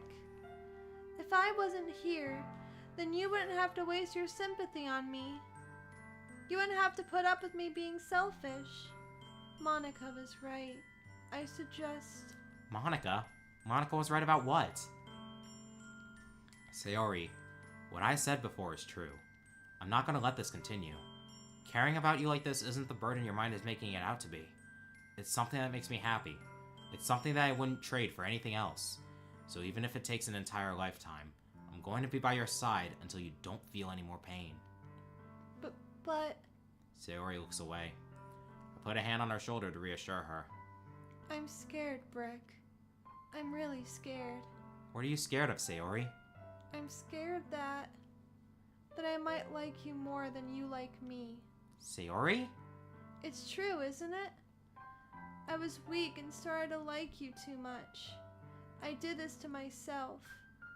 Brick. I like you so much that I want to die. That's how I feel. And... That's enough, Sayori. I don't want you to hurt anymore. I slide my hand down Sayori's arm and squeeze her hand in my own. Do you remember how I said I always know what's best for you? How can you like someone so much that you would want to die? It's a weird way of saying that she loves me to death. That is an extremely weird way.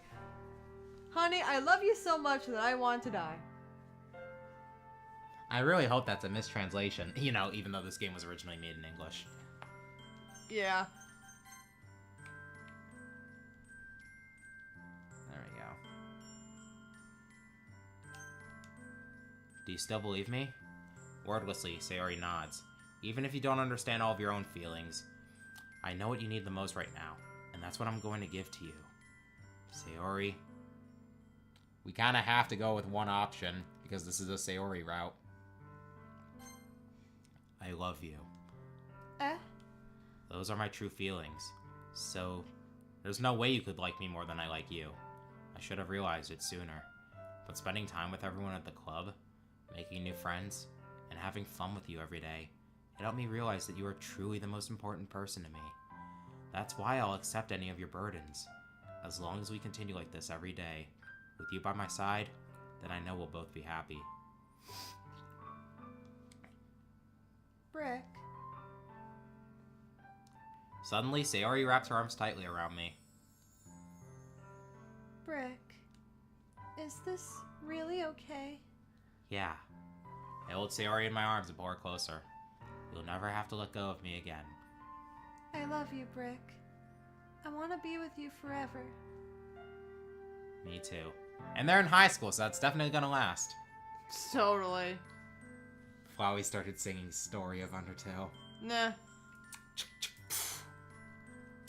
I feel Sayori's grip around me weaken a little bit. What is this? Sayori? I'm supposed to be happy right now. I always thought this would be the happiest moment for me. But why? Even now, Why won't the rain clouds go away?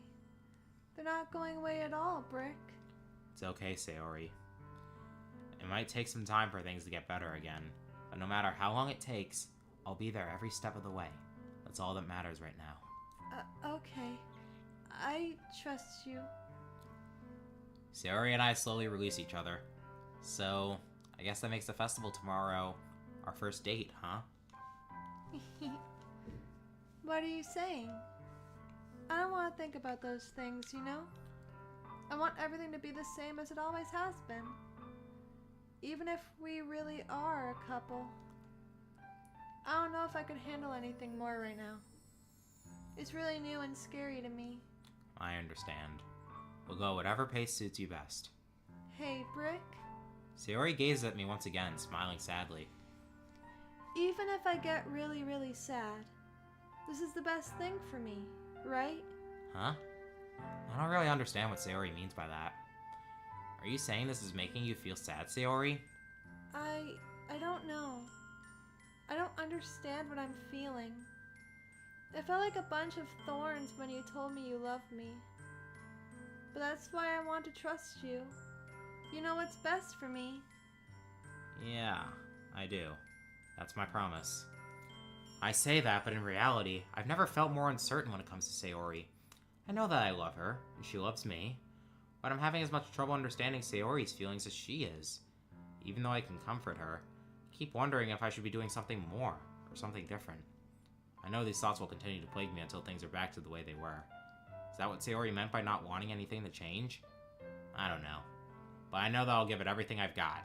Sayori's the most important person to me, and I'll do whatever it takes to have a happy future with her. Oh my god. It's the day of the festival.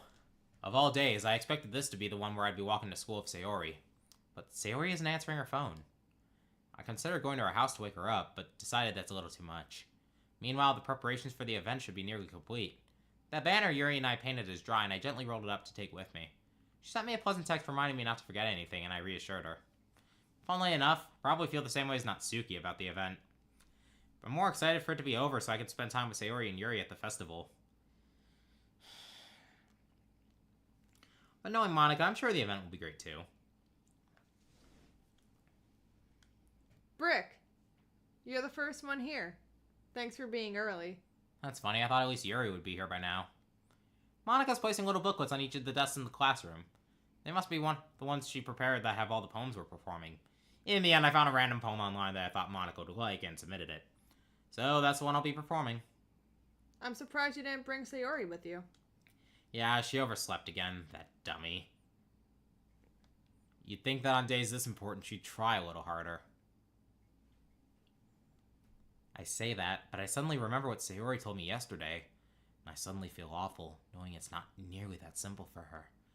I only said it because it's the way I'm used to thinking, but maybe I should have gone to wake her up after all? No, duh, Sherlock. God, you really have no brain cells in ever. Nope. You should take a little responsibility for her, Brick. I mean, especially after your exchange with her yesterday. You kind of left her hanging this morning, you know? Exchange? Monica, you know about that? Of course I do. I'm the club president, after all. But... I stammer, embarrassed. Did Sayori really tell her about it that quickly? That we're a couple now? I didn't really plan on bringing it up with anyone yet. Jeez. You don't know the full story at all, so... Don't worry. I probably know a lot more than you think. Huh? Monica's being as friendly as usual, but for some reason I felt a chill down my spine after hearing that. Hey, do you want to check out the pamphlets? They came out really nice. Yeah, sure. I grabbed one of the pamphlets laid out on the desk. Oh yeah, they really did. Something like this will definitely help people take the club more seriously. Yeah, I thought so too. I flipped through the pages. Each member's poem is neatly printed on its own page, giving it an almost professional feel. I recognize Natsuki's and Yuri's poems from the ones they performed during our practice. What's this? I flipped to Sayori's poem. It's different from the one she practiced. It's one that I haven't read before. Get out of my head! Times 50. Get out of my head before I do what I know is best for you. Get out of my head before I listen to everything she said to me. Get out of my head before I show you how much I love you. Get out of my head before I finish writing this poem. But a poem is never actually finished. It just stops moving. Yeah, it's all work and no play makes Jack a dull boy from The Shining. Yep. What is this? Reading the poem, I get a pit in my stomach. Brick? What's wrong? Nothing. This poem feels completely different from everything else Sayori's written. But more than that... I changed my mind. I'm gonna get Sayori, so... Ah. Well, alright. Try not to take too long, okay? I quickly leave the classroom. Don't strain yourself. Monica calls that out after me. I quicken my pace. What was I thinking? I should have tried a little bit harder for Sayori. It's not a big deal to at least wait for her or help her wake up. Even the simple gesture of walking her to school makes her really happy. Besides, I told her yesterday that things will be the same as they always have been. That's all she needs, and what I want to give her. I reach Sayori's house and knock on the door. I don't expect an answer since she's not picking up her phone either. Like yesterday, I opened the door and let myself in. Sayori? She really is a heavy sleeper. I swallow. Can't believe I ended up doing this after all. Waking her up in her own house? It really is something that a boyfriend would do, isn't it? In any case, it just feels right. Outside Sayori's room, I knock on her door. Sayori? Wake up, dummy. There's no response. I really didn't want to have to enter her room like this. Isn't it kind of a breach of privacy? But she leaves no choice. I gently open the door. Top 10 lines before a disaster. 3, 2, 1.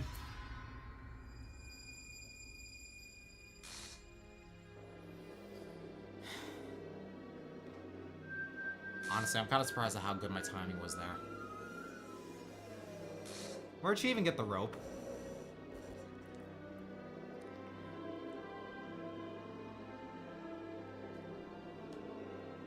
What the hell? What the hell? Is this a nightmare?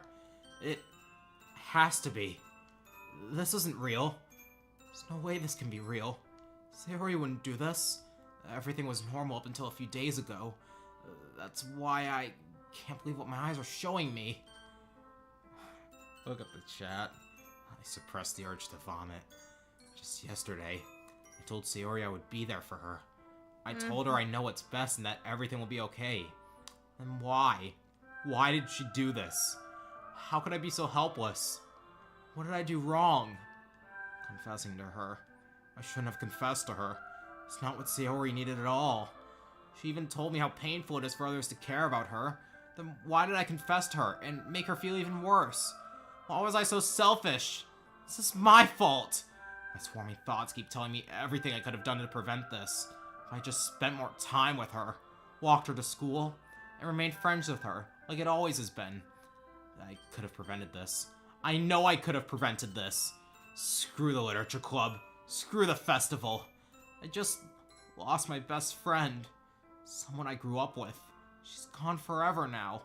Nothing I do can bring her back. This isn't some game where I can reset and try something different. Fun fact! If we friend-zoned her, he would instead say something along the lines of rejecting her confession. That has to be what pushed her over the edge. Her agonized scream still echoes in my ears. And instead of remain friends with her and give her what I know she wanted out of our relationship, you know?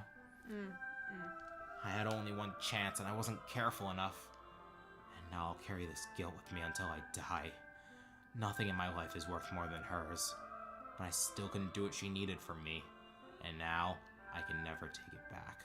Never, never, never, never, never.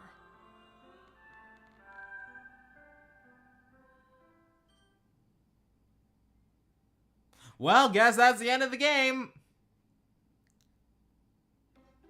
No, it ain't. This game is not suitable for children or those who are easily dismembered.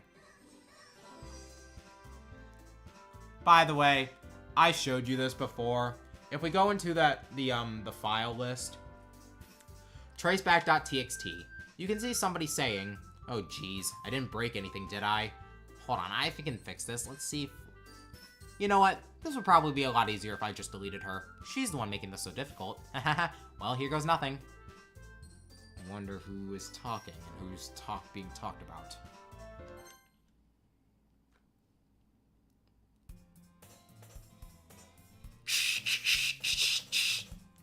I see an annoying girl running toward me from the distance, waving her arms in the air like she's totally oblivious to any attention she might draw to herself. Hold on.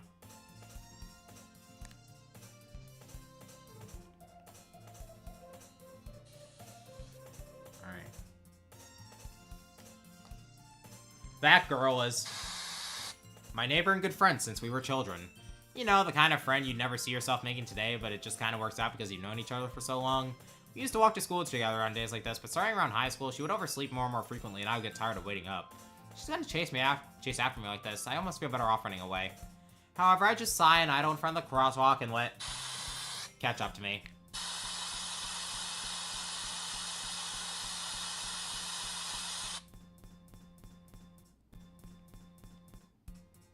It's an ordinary school day like any other.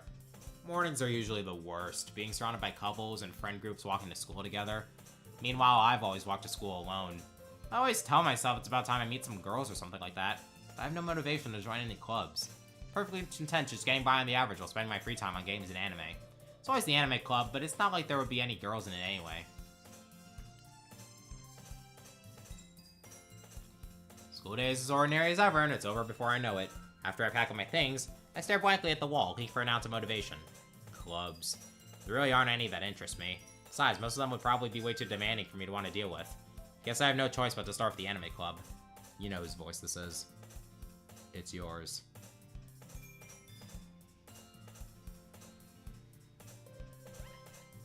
Meep. Meep, meep. I know, honey, it's heavy stuff.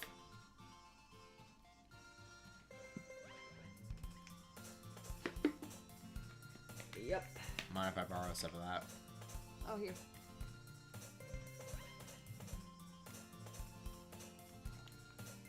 Oh, right. You need more things to drink, do you? I'll be fine for a bit longer. You sure? Yeah, I'll get it while you're doing the poem game. Okay. Okay. By the way, I have a request for you. Mm-hmm. Go down the Natsuki route. Okay. Last time, you went down the Yuri route, and while it doesn't ultimately matter, things do change Okay. in the second act based on which route you go down. Alright. Okay. Gotcha. Ahem. Brick. Monica? Oh my goodness, I totally didn't expect to see you here. It's been a while, right? Oh, so those are her legs. Yeah, it has. Monica smiles sweetly. We do know each other. Well, we rarely talk, but we were in the same class last year. Monica was probably the most popular girl in class. Smart, beautiful, athletic. Basically completely out of my league. So having her smile at me so genuinely feels a little... What'd you come in here for anyway? Oh, I don't know if there's any ginger ale in the lobby, by the way. Okay. If you... I can always just anymore. check the vending machine. The vending machine over there doesn't have any either. Okay. Just letting you know. Alright. Oh, I've just been looking for some supplies to use for my club. Do you know if there's any construction paper in here? Or markers? I guess you could check the closet. You're in the debate club, right? About that. I actually quit the debate club. Really? You quit? Yeah. To be honest, I can't stand all the politics around the major clubs. It feels like nothing but arguing about the budget and publicity and how to prepare for events. I'd much rather take something I personally enjoy and make something special out of it. In that case, what club did you decide to join? Actually, I'm starting a new one. A literature club. Literature? Sounds kind of dull. How many members do you have so far? It's kind of embarrassing, but there are only 3 of us so far. It's really hard to find new members for something that sounds so boring. Well, I can see that. But it's really not boring at all, you know? Literature can be anything. Reading, writing, poetry. I mean, one of my members even keeps her manga collection in the classroom. Wait, really? Yeah, it's funny, right? She always insists that manga is literature, too. I mean, she's not wrong, I guess. And besides, a member's a member, right? Did Monica say she? Hey, Brick. By any chance, are you still looking for a club to join? I mean, I guess so, but... In that case, is there any chance you could do me a big favor? I won't ask you to join, but if you could at the very least visit my club, it would make me really happy. Please? Well, I guess I have no reason to refuse. Besides, how could I ever refuse someone like Monica? Sure, I guess I can check it out. Ah, awesome. You're really sweet, Brick, you know that? It's nothing, really. Shall we go then? I'll look for the materials another time. You're more important. And thus, today marks the day I sold my soul to Monica and her irresistible smile. I dejectedly follow Monica across the school and upstairs, a section of the school I rarely revisit. Monica, full of energy, swings open the classroom door. I'm back. Oh, she didn't glitch her way in here. Sometimes that happens. And I brought a guest with me. Like that. Hi, you just teleported. Mm-hmm. Yeah. Ahem. Ahem. A guest? Seriously? You brought a boy? Way to kill the atmosphere. Don't be mean, Natsuki. But anyway, welcome to the club, Brick. All words escape me in this situation. This club is full of incredibly cute girls! So, let me guess. You're Monica's boyfriend, right? What? No, I'm not. Natsuki. The girl with the sour attitude, whose name is apparently Natsuki, is one I don't recognize. Her small figure makes her look like a first-year student. Anyway, this is Natsuki. Energetic as usual. And this is Yuri, the vice president. Of only 3 members. Seriously? Like, I don't even know how that even works. In the politics of clubs. But who am I to judge you? Yeah. And hoot. Ahem. It's nice to meet you. Yuri, who appears comparably more mature and timid, seems to have a hard time keeping up with someone like Natsuki. Yeah, it's nice to meet both of you. So I ran into Brick in a classroom, and he decided to come check out the club. Isn't that great? Wait, Monica! Didn't I tell you to let me know in advance before you brought anyone new? I was going to, well, you know. Sorry. I didn't forget that, but I just happened to run into him. In that case, I should at least make some tea, right? Yeah, that would be great. Why don't you come sit down, Brick? The girls have a few desks arranged to form a table. Yuri walks to the corner of the room and opens the closet. Meanwhile, Monica and Natsuki sit across from each other. Still feeling awkward, I take a seat next to Monica. So, I know you didn't really plan on coming here, but we'll make sure you feel right at home, okay? As president of the Literature Club, it's my duty to make the club fun and exciting for everyone. Surprised there aren't more people in the club yet. Must be hard to start a new club. You could put it that way. Not many people are very interested in putting all the effort to start something brand new. Especially when it's something that doesn't grab your attention like literature. You have to work hard to convince people that you're both fun and worthwhile. But it makes school events like the festival that much more important. I'm confident that we can all really grow this club before we graduate. Right, Natsuki? Well, I guess. Natsuki reluctantly agrees. Such different girls, all interested in the same goal. She doesn't seem as enthusiastic this time. Monica must have really Monica must have worked really hard just to find these two. Yuri turns to the table carrying a tea set. She carefully places a teacup in front of each of us before setting down the teapot in the middle. You keep a whole tea set in this classroom? Don't worry. The teachers gave us permission. After all, Doesn't a hot cup of tea help you enjoy a good book? I guess. Don't let yourself get intimidated. Yuri's just trying to impress you. That's not... Insulted, Yuri looks away. I mean that... I meant that, you know. Oh, I meant that, you know. I believe you. Well, tea and reading might not be a pastime for me, but I at least enjoy tea. I'm glad. Yuri faintly smiles to herself in relief. So, Brick, what kinds of things do you like to read? Orange milk.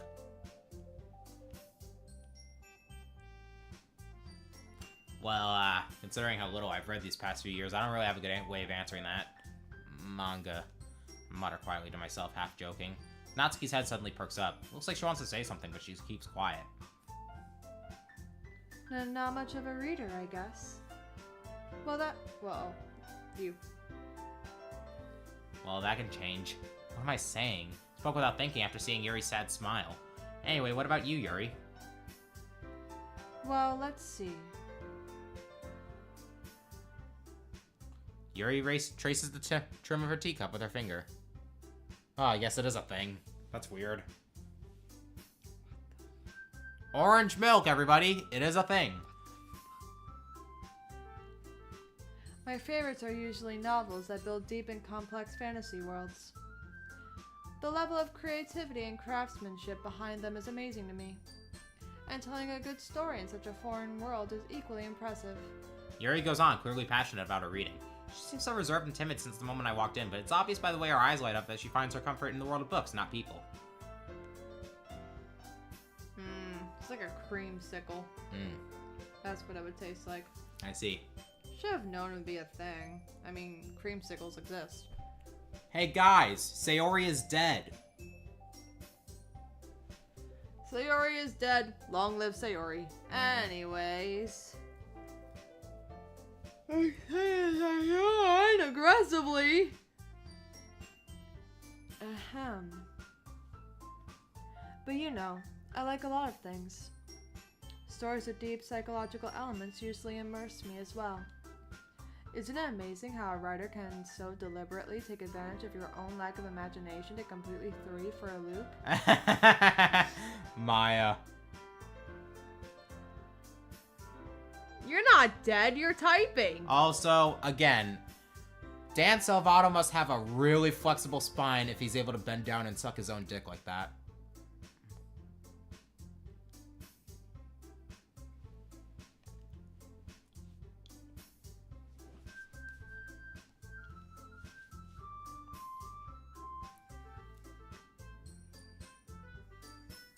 Anyway, I've been reading a lot of horror lately. I read a horror book once. I desperately grasp something I can relate to at the minimal level. At this rate, Yuri might as well be having a conversation with a rock. Brick. Yes, brick. You need to correct yourself there, Sorry. Brick. At this rate, Yuri might as well be having a conversation with a No, brick. not you. I'm talking about him himself. Okay. Dear God. Ahem. I'd expect that from you, Yuri. It suits your personality. What does that mean? Oh, is that so? And let's keep in mind that in Act 1, she said, I wouldn't have expected that. Really? If a story makes me think or takes me to another world, then I really can't put it down. Surreal horror is often very successful at changing the way you look at the world, if only for a brief moment. Ugh, I hate horror. Oh, why is that? Well, I just... Natsuki's eyes dart over to me for a split second. Never mind. That's right. You usually like to write about cute things, don't you, Natsuki? What? What gives you that idea? You left a piece of scrap paper behind last club meeting. It looked like you were working on a poem called... Don't say it out loud! And give that back! Fine, fine. Natsuki, you write your own poems? Well, I guess sometimes.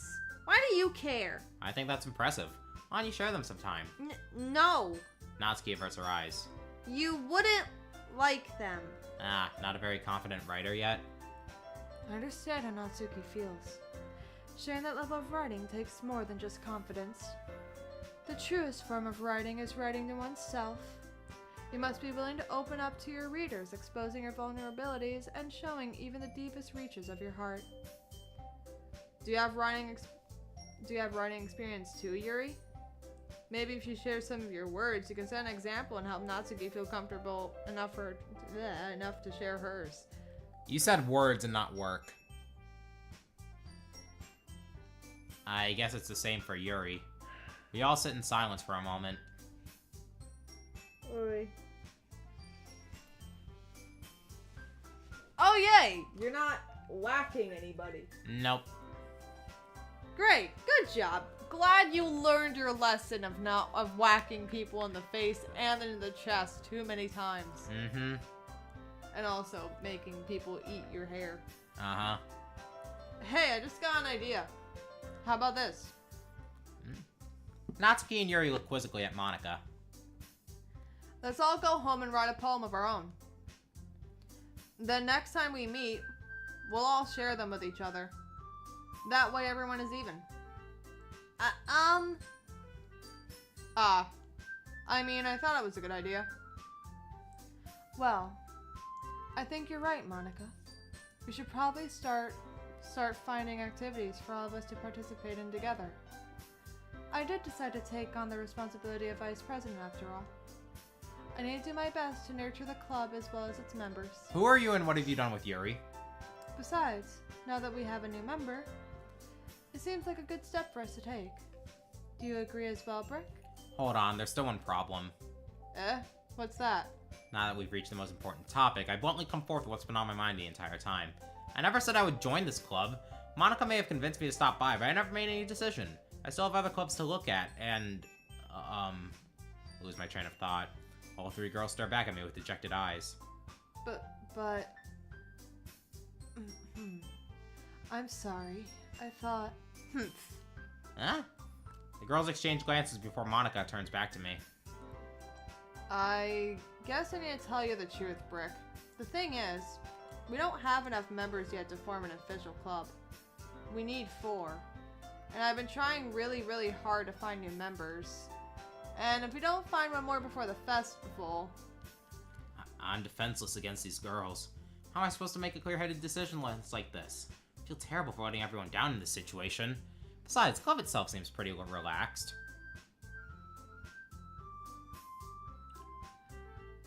Totally relaxed. So if writing poems is the price I need to pay in order to spend every day with these beautiful girls? Right. Okay, I've decided then. I'll join the literature club. Hi, pure vanilla cookie. One by one, the girls' eyes light up. It's pure vanilla cookie! Yay! I don't play Cookie Run. I would not understand these things. A really cool looking cookie. I see. One of the ancients, in Cookie Run. I think I actually have him. I don't remember. I haven't played Cookie Run in so long. Oh my goodness, really? Do you really mean that, Brick? Yeah. It could be fun, right? You really did scare me for a moment. I mean, if you really just left after all this, I would be super pissed. Brick, I'm so happy. We can become an official club now. Thank you so much for this. You're really amazing. I'll do everything I can to give you a great time, okay? Thanks, I guess. Okay, everyone. I think with that, we can officially end today's meeting on a good note. Everyone remember tonight's assignment. Write a poem to bring to the next meeting so we can all share. Monica looks over at me once more. Brick, I look forward to seeing how you express yourself. Yeah. Can I really impress the class star Monica with my mediocre writing skills? I already feel the anxiety welling up inside me. Meanwhile, the girls continue to chit-chat as Yuri cleans up the tea set. I guess I'll be on my way then. Okay, I'll see you tomorrow then. I can't wait. With that, I depart the club room and make my way home. The whole day, my mind wanders back and forth between the three girls. Natsuki, Yuri, and of course, Robot. Would I really be happy spending every day after school in a literature club? Perhaps I'll have the chance to grow closer to one of these girls. Alright, I'll just need to make the most of my circumstances, and I'm sure good fortune will find me. I guess that starts with writing a poem tonight. You have unlocked a special poem. Would you like to read it? Read this in Natsuki's voice. Oh, dearie God. Dearie me. Alright, let me sit up for this so I can get a better look. Because it's honestly kind of small from how I was laying. Yeah. Ahem. Things I like about Papa. I like when Papa comes home early. I like when Papa cooks dinner. Oh, cooks. Okay, you know what? I'm going to stand up and read this. The letters are blending together. It's driving me insane. Make sure you speak loudly so that the mic can pick you up. Oh, of course I will. Ugh. Okay, that is so much better. I hate my eyes. Anyways. Ahem. It's picking up. Yeah, it is. Okay, good. Things I like about Papa. I like when Papa comes home early. I like when Papa cooks me dinner. I like when Papa gives me allowance. I like when Papa spends time with me. I like when Papa asks me about my friends. Lines. I like when Papa asks me about anything. I like when Papa gives me lunch money. I like when Papa comes home before sundown. I like when Papa cooks. I like when Papa gives me privacy. I like when Papa doesn't tell me how to dress. I like when Papa doesn't comment on my friends. I like when Papa doesn't comment on my hobbies. I like when Papa comes home without waking me up. I like when Papa keeps food in the house. I like when Papa uses his inside voice. I like when Papa leaves my stuff alone. I like when Papa accidentally drops coins in the couch. I like when Papa is too tired to notice me. I like when Papa is too tired for anything.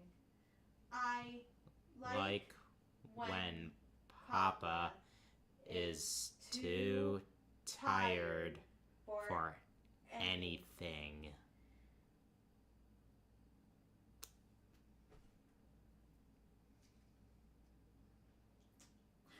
Anywho.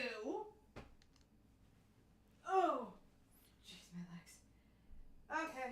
Alright, remember, you're in control while I go get a drink. Yes. Again, aim for Natsuki. Yes. In Act 2, Natsuki is the most sane one anyway. Where's my wallet? Oh, it's over here.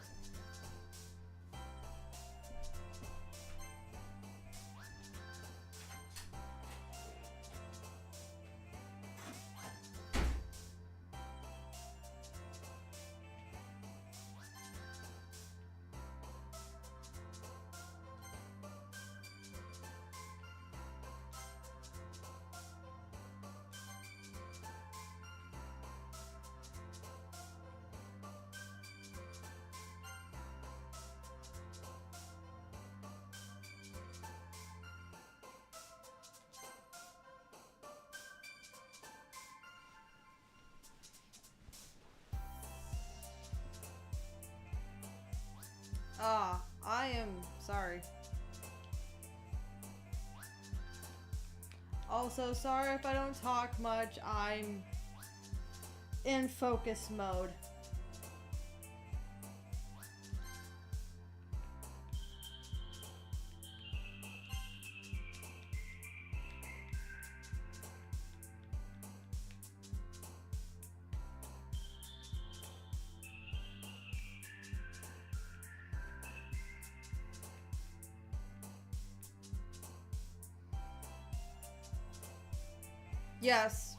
Yes, she is.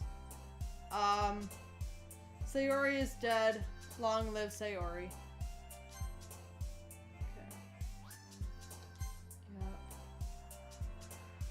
Yep. I like Sayori too. I relate to her a bit too much, I gotta say. But yeah, I like Sayori. I mean, I relate to all of them in my own way, but the most ones I relate to is Sayori and Yuri.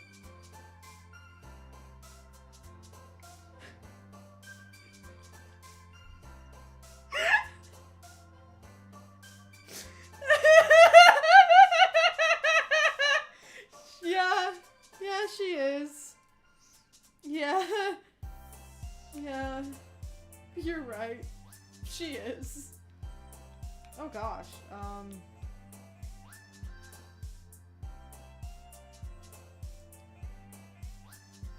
How? How did you manage to eat a whole ceiling fan? Rainbow? Okay. Chocolate.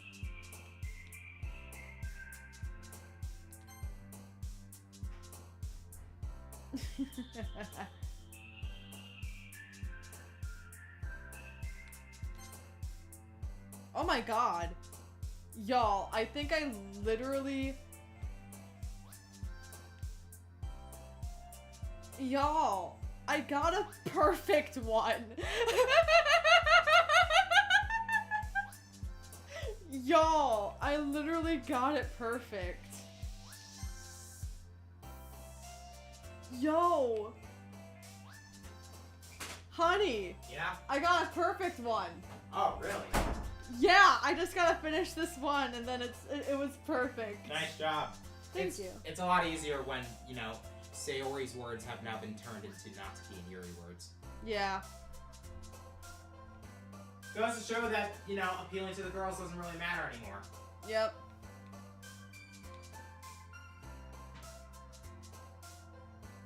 By the way, there was ginger ale still. I see.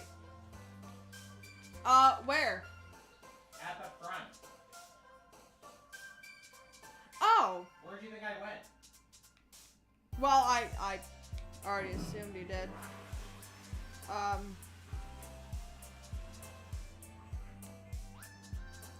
I didn't see any, like... Oh, maybe I did and I just don't remember right now. Yep, I got perfect. Nice job. Thank you. Also, Zia has called Sayori a ceiling fan. I don't get that. She's a ceiling fan now, don't you get it? I see. Uh-huh. Alright, let's keep going. She's just a ceiling fan. Oh, Lord. See, chat. I have a cold. And with that cold comes a sore throat. So I got a ginger ale. Not gonna lie, my throat doesn't really feel that great in this moment. Well, yeah, of course, because we've been on stream for 3.5 hours. Yes. And I've been switching it between girls. Hi again, Brick. Glad to see you didn't run away on us. And the screen's already tilting. Nah, don't worry. This might be a little strange for me, but I at least keep my word. I'm back at the literature club. And the music's not staying on pitch.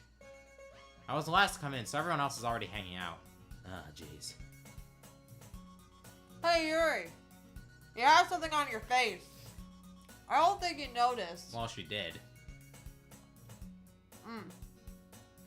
I don't know if you noticed that I noticed.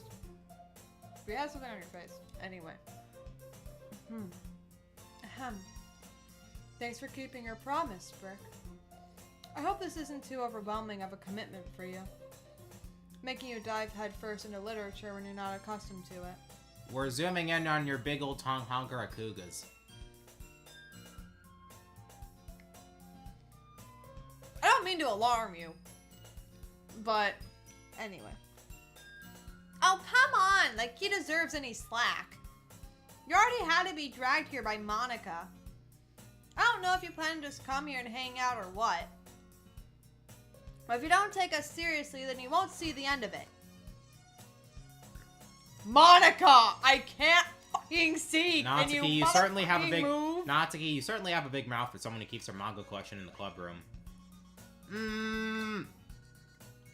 There you go. You're welcome. Thank you. Also, dang, Yuri, you're kind of poking your head through the ceiling. No, Insani, you're not insane. The screen has been tilting this whole time. Totally. Entirely. It's just been... You haven't noticed? I'm being serious. Yeah, I know. Anyways, you gonna keep on? Oh, Natsuki finds herself stuck between saying Monica and manga. You were saying? Yeah, shut up. Manga is literature. Swiftly defeated, Natsuki pops back into her seat. How far is this going to go? Has it stopped? No. God damn it. No, it hasn't. Just keep reading. It's gotten more. Keep reading. I'm sorry, Brick. Well, make sure to put your comfort first, okay? Yuri shoots Natsuki with a disappointed glance. Anyway. Now that you're in the club and all, perhaps you might have interest in picking up a book to read. Well, I can't really say no either way. Like you said, I'm in this club now, so it feels right for me to do something like that if you ask. Wait. I didn't mean it like that. If you don't really want to, then forget I said anything, I guess. No, it's not that, Yuri. I want to try to be a part of this club. So even if I don't read often, I'd be happy to pick up a book if you wanted me to. Are you sure? I just felt like, well, as vice president and all, that I should help you get started on something you might like. Yuri reaches into her bag and pulls out a book.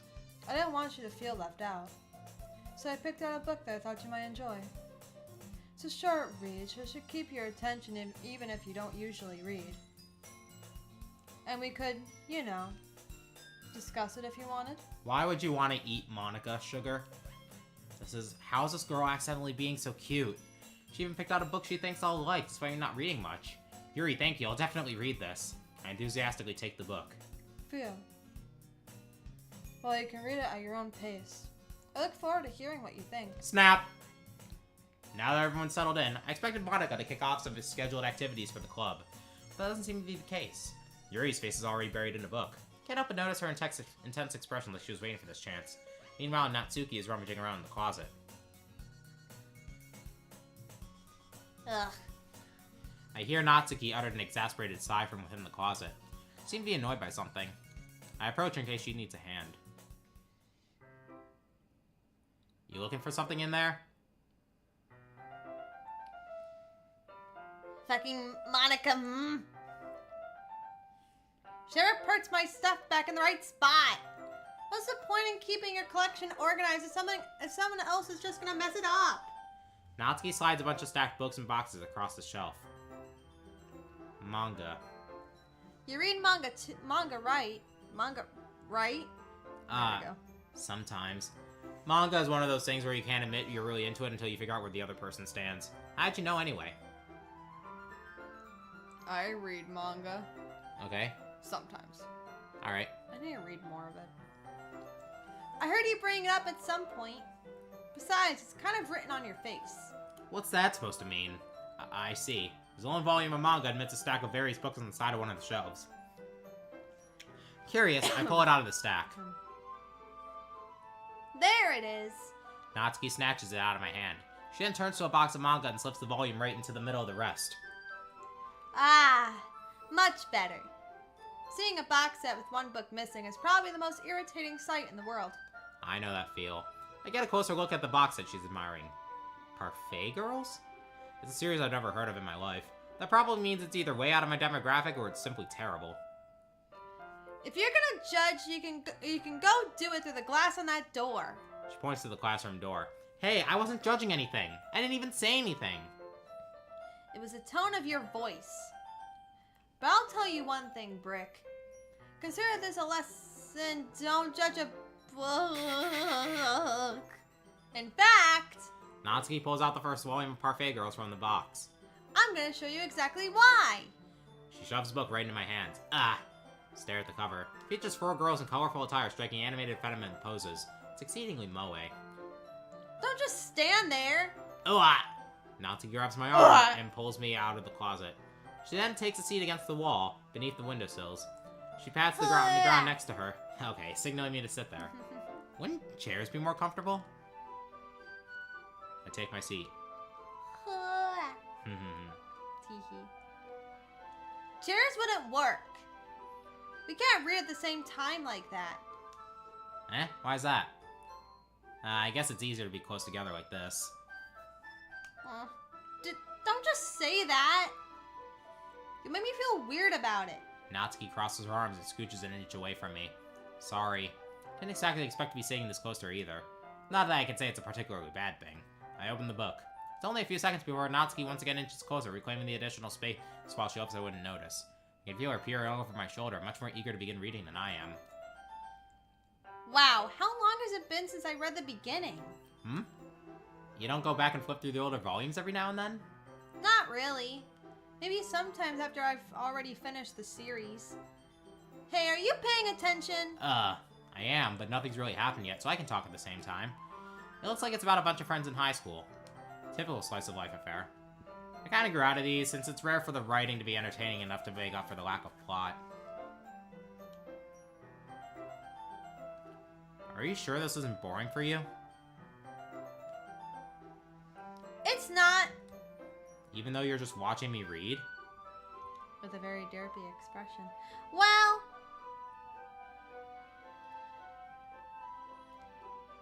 I'm fine with that. If you say so. I guess it's fun sharing something you like with someone else.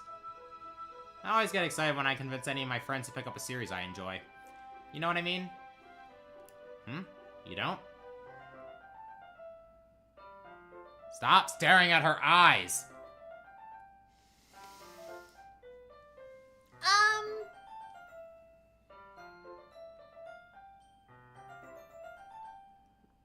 Oh. That's not... Well, I wouldn't really know. What do you mean? Don't you share your manga with your friends?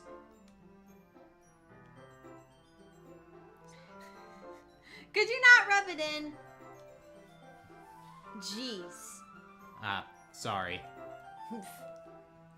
Like I could ever get my friends to read this. They just think manga is for kids. I can't even bring it up without them being all like, you still haven't grown out of that yet? Makes me want to punch them in the face. Ugh, I know those kinds of people. Honestly, it takes a lot of effort to find friends who don't judge, much less friends who are also into it. I'm already kind of a loser, so I guess I gravitated towards the other losers over time. It's probably harder for someone like you. Yeah, that's pretty accurate. Wait, which part? I mean, I feel like I can't even keep in my own room. My dad would beat the shit out of me if he found this. Doesn't that sound familiar? For reference, chat, after yesterday's stream, we watched the series premiere for the drama show Pose, which is about a black trans woman forming a house to partake in ballroom culture in the 80s, and one of her first members to join is a black gay kid who loves to dance and is disowned for it.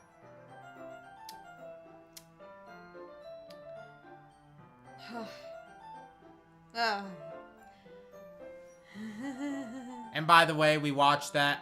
We didn't watch it quite out of free will. It's because I had to for one of my classes.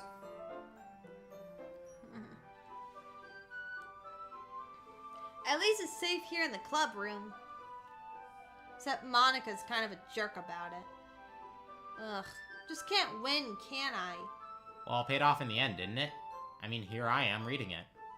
Well, it's not like that solves any of my problems. Maybe. But at least you're enjoying yourself, right? So? Jeez, that's enough. Are you gonna keep reading or what? Yeah. Flip the page. Well, this is different. Time passes. Natsuki is strangely quiet now. I glance over at her. It looks like she's started to fall asleep. God damn, I gotta put this down. Hey, Natsuki? Yeah? Suddenly, Natsuki collapses straight into me.